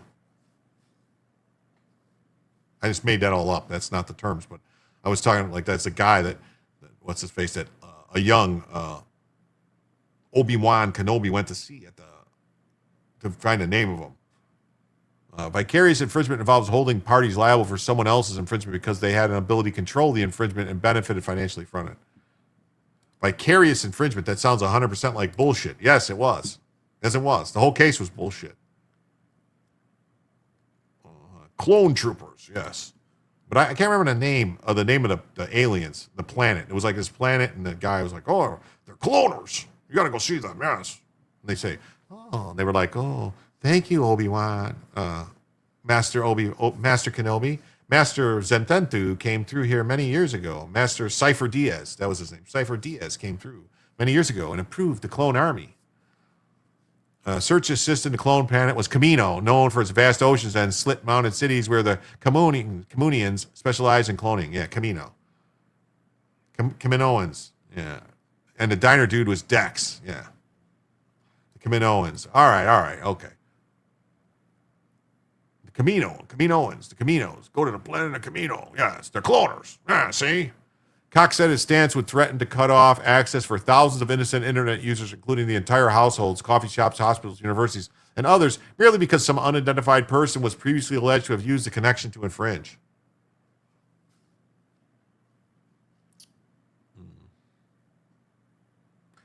Supreme Court heard arguments in the case in December. A lawyer for President Trump's administration argued in support of the Cox. Well, of course, President Trump supports Cox. Alphabet, Google, Amazon, Microsoft, and other internet-focused tech companies supported Cox in the case. Music, film, and book industry trade groups backed the labels. Well, of course they did. I have a kimono somewhere. Master of subject derailment. Yes, you are. And ballet slippers. Sorry? Not sorry. You have a sorry? I'm not sorry.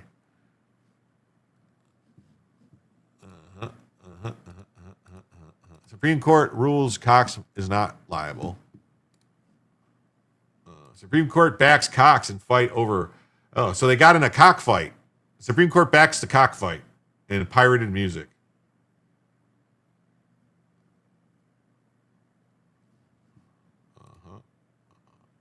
Look at this.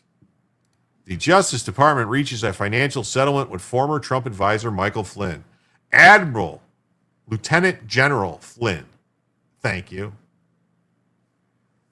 Thank you.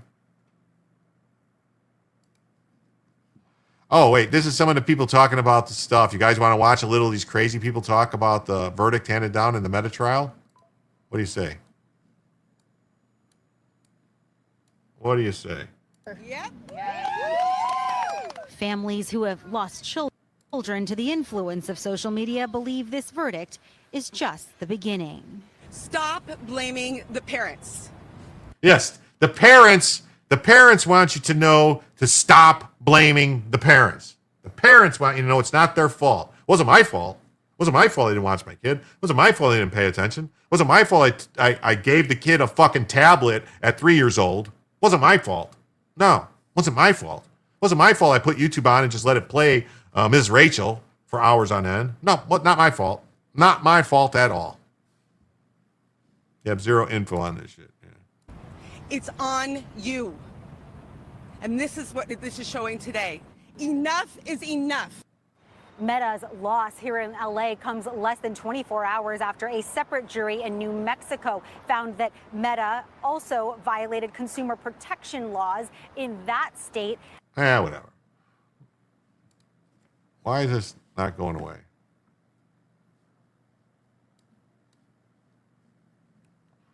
Why won't this go away? What is happening here? Why won't this picture go away? Why won't you go away, picture? The Justice Department has reached a settlement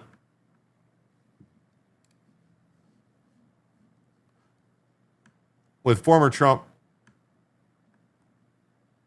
Justice Department advisor Michael Flynn. Settlement with former Trump advisor Michael Flynn. Justice Department's reached a settlement with Michael Flynn after he sued the department alleging he was wrongly prosecuted during the first Trump administration. Yes, he was. But Meta lost billions. Yeah, it wasn't my fault I let my kid sit on his tablet for 8 hours a day. Yeah, don't blame the parents. It's not our fault. Yeah. Those industry groups are leeches that suck a cut from the artist that created the music. BMI pays me quarterly for things I've written and produced. No one else deserves a cut. Yeah, they do. What happened to parental control software? Don't they know how to use it?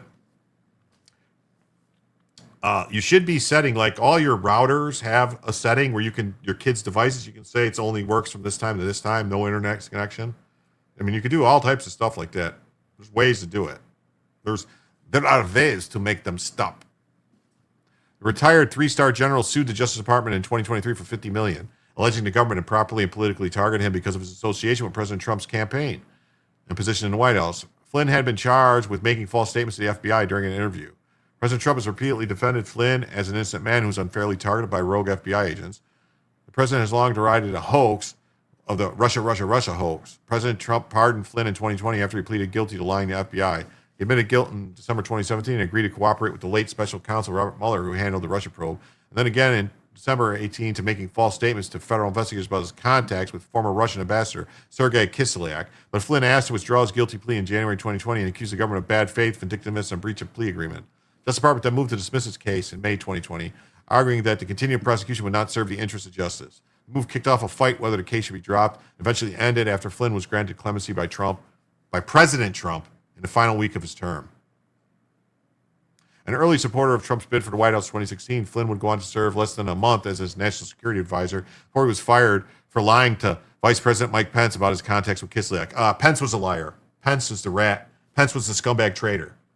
All this was Pence. Yeah, land settings to fix a lot of it. Yeah. Pence's contacts, who was then a Russian ambassador to the U.S. Flynn was also central to Trump's efforts to overturn the election in 2020, participating in at least one Oval Office meeting in 2020 where he and others encouraged Trump to take dramatic steps to stay in power. Never talked to law enforcement without an attorney. You'd think Flynn would have known that. You would think. There's no financial amount in the brief court notice of settlement, though it indicates both sides will pay their own legal fees and that there will be a payment of settlement funds. Flynn celebrated the settlement agreement in a statement on Wednesday, arguing that he was a victim of a brazen attempt to weaponize federal law enforcement. Nothing can fully compensate for the hell my family and I have endured over these many years. The relentless attacks. And they also threatened his son. They said if they told Flynn, it says, love you, Jim and Chat, spelling chess tonight. Something about chess tonight.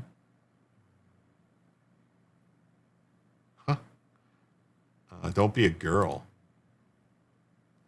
Pence was a deep state swamp rat. How old are you, Jim? I'm in my 50s. Early 50s. Very early 50s. Extremely early 50s. Nothing can fully compensate the hell my family's been through. Destruction of our reputations, the financial ruin, and the profound personal toll inflicted on all of us. No amount of time, no money, or formal resolution can erase the pain the prosecution caused me and my family. A spokesperson for the Justice Department did not immediately respond to requests for comment about the settlement. DOJ found no evidence of crime in the Fed renovation project, prosecutors admit. What? They didn't even look. They didn't get a chance to look. What a bunch of crap. They didn't even get to look. Justice Department settles lawsuit from Trump Alley for $1.2 million, according to this. So the other one said they didn't say, but this is $1.2 million.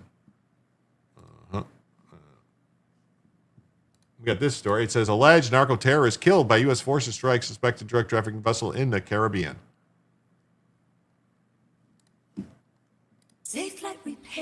Safe Flight Replace. Boy, wow, look at the crack by Safe Flight. Man, what do you do? Man, we could get that fixed. We get a guy to come out here. They'll plug a little glue in there, and they'll put a suction on it, and they'll make that thing fixed. They'll fix it up. That's what they'll do. They'll fix that Safe Flight up. They'll fix that Safe Flight up. Fix that Safe Flight up. U.S. forces carried out a deadly strike on a suspected drug trafficking vessel in the Caribbean on March 25th, killing 4 narco-terrorists, according to Southcom. All right.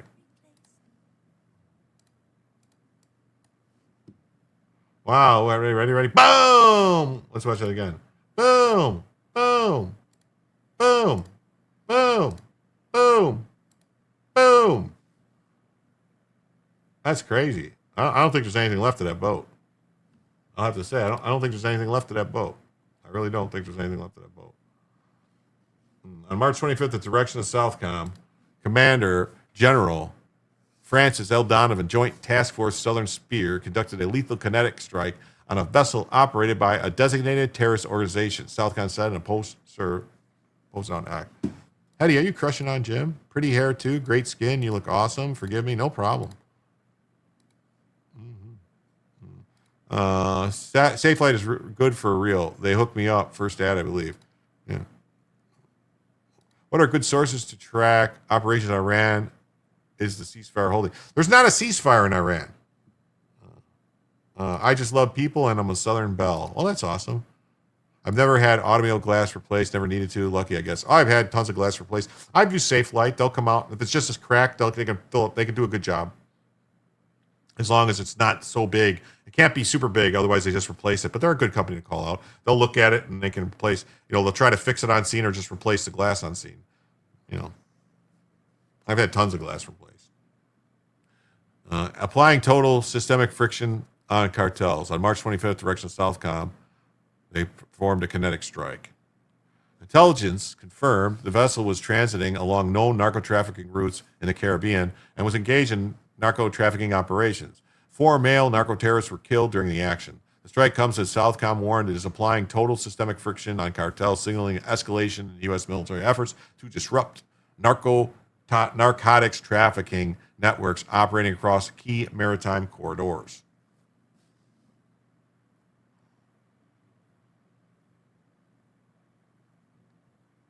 Wednesday's announcement brings the total number of people killed in the boat bombings operation to around 163.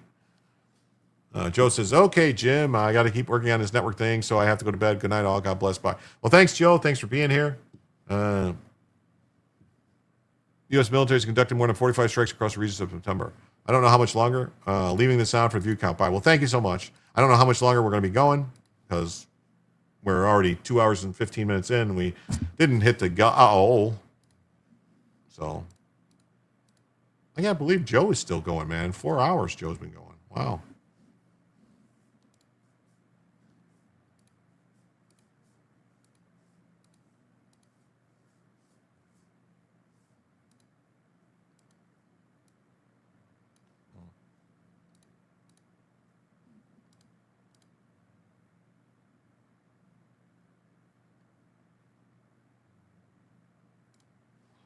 Okay. All right. Can't believe Joe is still going. That's crazy. That's a long show for Joe.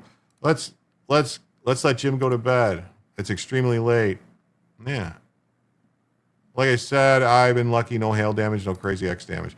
Oh, well, Joe did a double header, decided to do 2 shows tonight. Did he really? Wow. Well, one more gift. Maybe. Skull Spotter says, Rumble, European elite investigates top richest elites of continent Europa. Oh, that's cool. Thank you. Please, with cherries on top. Administration has placed scrutiny in recent months over the strikes, including from Senator Rand Paul, Kentucky, who's raised concern about the lack of due process. Well, Rand Paul's a fake person. Joe's streams with Sin are the lowest population streams of his week. Gee, I wonder why. 113 here. I'm retired. Yeah, it's 213 where I'm at. Are they terrible people in the boats? I don't know. They're probably poor people in Venezuela and Colombia. Oh, that's Rand Paul. Whatever. So that's what's going on with that. This just says U.S. strikes on boats, kill 4 in the Caribbean. What is this about? Taking care of the one next door. the outpouring of soldiers that knew her, they all say this. Strike on electric tugboat. This one is, oh, here we go. This is a good story. It's for all the people that come over from Joe's and stuff. That is a link to a junk video. Okay. Thank you, Jim. I always enjoy your streams. So thank you for being here, Hetty. Please remember to hit the like. If you haven't subscribed, please subscribe to the channel. Lab-grown meat stays out of Florida. That's right. No lab-grown meat in Florida. Get your junk lab meat, bugs and crap. Don't eat the bugs. Don't eat the lab meat. No lab meat, no bugs here in Florida. A federal appeals court has decided that Florida can continue enforcing its ban on lab-grown meat, keeping the state's restrictions in place. But I am unretiring to play rhythm for a weekend only, summer tour for a friend, mostly flying between gigs, very little bus rides. Well, that's awesome, Fletcher boy. That is awesome. The ruling came on Monday from a 3-judge panel of the 11th Circuit Court of Appeals, which found that the ban does not conflict with federal regulations.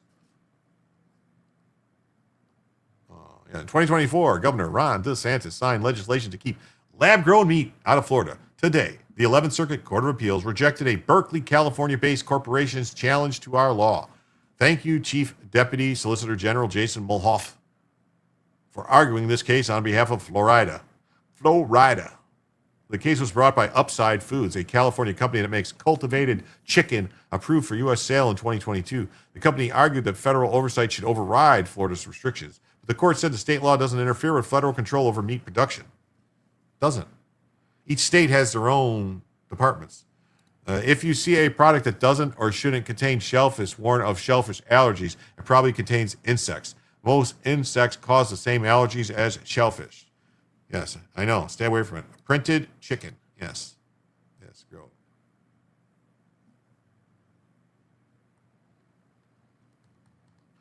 Florida leaders who backed the ban celebrated the ruling. Agricultural Commissioner Wilson Simpson said it protects traditional farmers and argues that lab-grown meat isn't proven safe. Governor Ron DeSantis also praised his decision, saying lab-grown meat won't be allowed in Florida. That's it. That's it. No. Just say no. Just say no to lab-grown meat. Just say no to lab-grown meat. Just say no. Just say no. Just say no, no, no, no, no.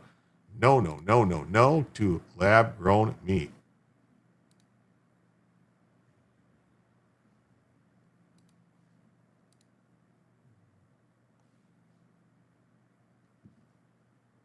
Okay.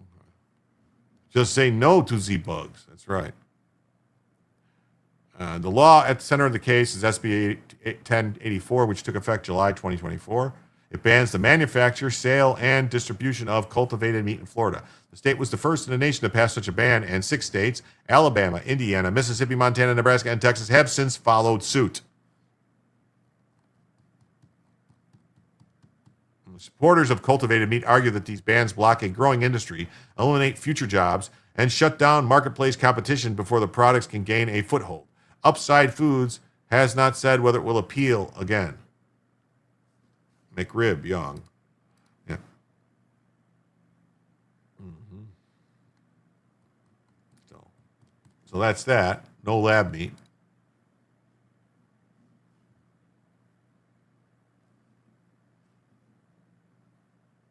Okay. What's this? From the Florida Lottery. It's good fun. All right, so Florida's ban on lab-grown meat is staying put. This comes after Upside Foods, that's a California-based company. They grow and sell cultivated chicken. They actually sued the state. Now, Florida prohibits the manufacturing, sale, and distribution of these lab-grown meats, and that happened back in July of 2024. Now, it was signed into law by Governor Ron DeSantis. A 3-judge panel ruled that Florida's ban does not conflict with existing federal laws, and there are some in place that do regulate poultry that's raised for human consumption. At this time, it's unclear if Upside Foods will appeal the ruling. Okay, cool. And clerk of. Okay, cool. Same thing. Appeals court upholds Florida's ban on lab-grown meat. No, wrong thing. All right. Okay. Oh, this case. I saw this case. I think this case is very interesting. so I want to talk about it. The FBI exhumed a canine commander's dog to investigate his wife's cold case murder, but what really killed Fuzz? Out why some are still working despite not knowing when they'll get paid. Paul Kavokic, a canine commander serving life for his wife's 82 murder, has a mixed message for the California Parole Board ahead of his first chance. Like, this case, when you look into it, I don't understand how they convicted this guy. I don't think there was any evidence that he did anything, really. He doesn't want early release. He didn't kill his beloved German Shepherd. Far from admitting guilt, the 76-year-old argues that newly discovered FBI misconduct should reverse his 2009 conviction. Yes, he was convicted in 2009 for a murder in 1982. In a cold case that haunted the Northern California foothills, his defense team contends that long-suppressed evidence debunks decades-old claims that Kavokic stomped Fuzz, his badge-wearing canine, to death weeks before his wife disappeared. Her body has never been found. The dog's demise became a focal point for the FBI years after Janet Kavokic vanished, as agents exhumed and analyzed Fuzz's remains in a bid to prove her husband harbored violent tendencies. Paul Kavokic contends that was a red herring that misled jurors into convicting him, and he is using his first parole hearing Thursday as an opening salvo to clear his name. I would love to have the courts release me, not parole, Kavokic told Associated Press in an interview this month from California Institution for Men. I have something to prove that I'm innocent. Emails from the FBI agent's personal account figure prominently. Kovokic's bid hints on never-before-seen emails between a forensic anthropologist and a veteran FBI agent who used his personal Hotmail account to describe Kavokic as our bad guy, and before testing, walked the expert through the need to demonstrate to the jury that he has a violent side.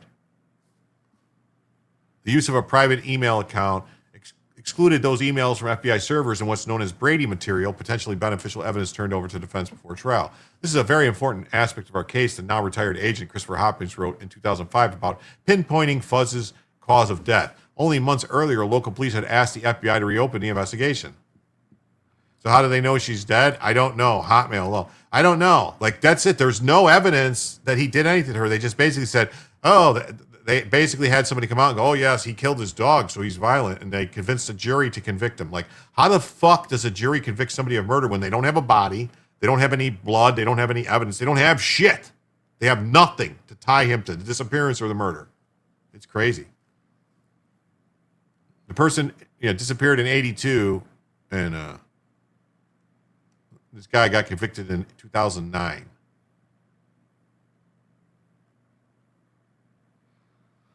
So, almost 30 years later, yes, he is white.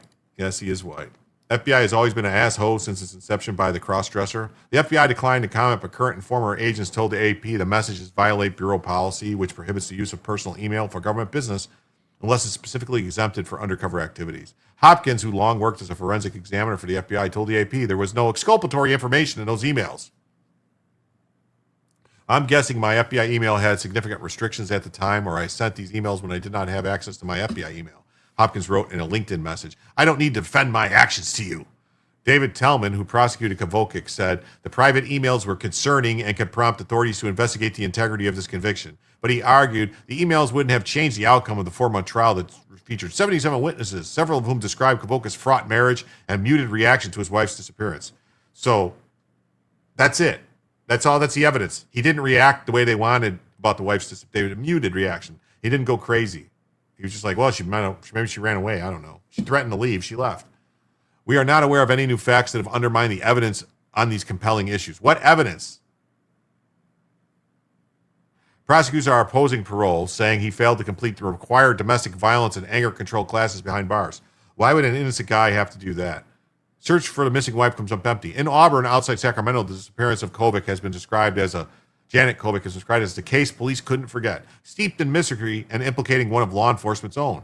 On the morning she was last seen in 1982, Janet Kovic argued with her husband and said she planned on leaving him with her 2 children. The night before, she told a friend she was afraid of her husband. Paul Kavokic, who worked for the Placer County Sheriff's Office from 1974 to 1992, told authorities he ran errands that morning before stopping by the county jail. He said he returned home to find his wife and her purse missing. Detectives didn't buy the alibi. Defense attorneys say they also failed to investigate it, but lacked any basis to charge Kavokic. Investigators thought it was unlikely Janet would willingly leave her children, citing handwritten entries in her journal showing how close they had been.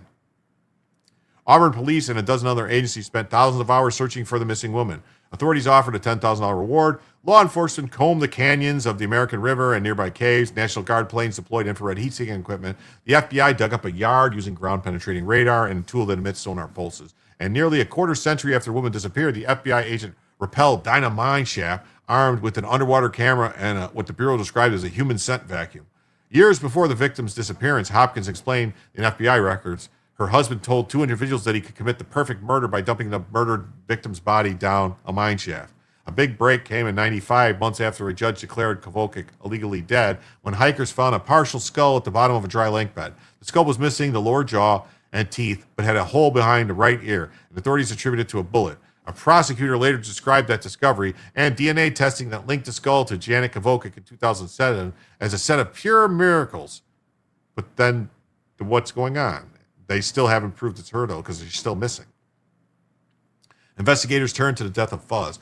With a dearth of physical evidence, which means nothing, zero, dearth, nothing, pointing to Paul, authorities set their sights on the skeletal remains of a canine known as Fuzz. Kovacic long maintained the dog had been poisoned in 1982, but the FBI and others close to Janet were convinced the lawman kicked the dog to death while disciplining it for getting into some garbage.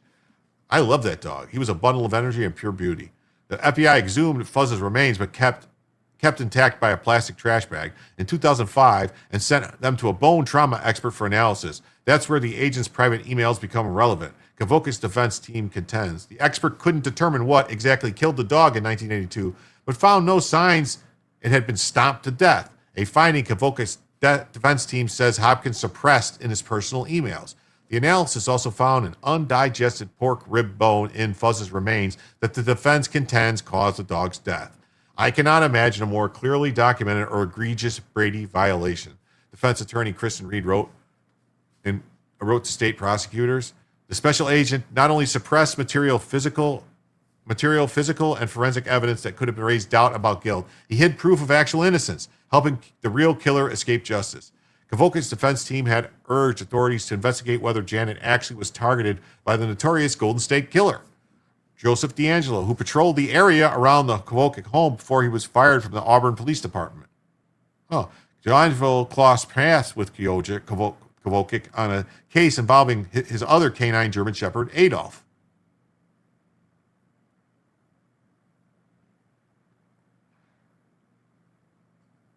A judge in 2009 sentenced Kovacic to 27 years to life in prison for first-degree murder, calling the killing cold, calculated, and selfish. What? It's hard being here for something I didn't do, Kovacic told the AP. But if we can prove all the misconduct in the case, we'll have been worth it. It's going to open a can of worms. I mean, what do you guys think about that? There was no physical evidence at all tying him to the murder, and they locked him up for life. Crazy, right? Well, everybody, I tried to wait. I went 2.5 hours. I thought Joe would raid us, but I guess he's going longer than we're going. So maybe I'll raid him, I guess. Maybe I'll raid him. Let me a customization. Yeah, we'll raid Joe. Fuck it. We'll raid Joe. I guess. Because Cynic's not on there anymore. Or should we raise? Let me hear. Should I raid Joe? Let me see. Put one in the chat to raid Joe. Put 2 in the chat to raid Pat Dixon. Night Raiders, Night Bella. Let's see. What should we do? Joe or Pat Dixon? Because Joe might be ending soon anyway. No one's answering. 2. It might be a members only. 2, Pat Dixon. Okay, we could do Pat Dixon.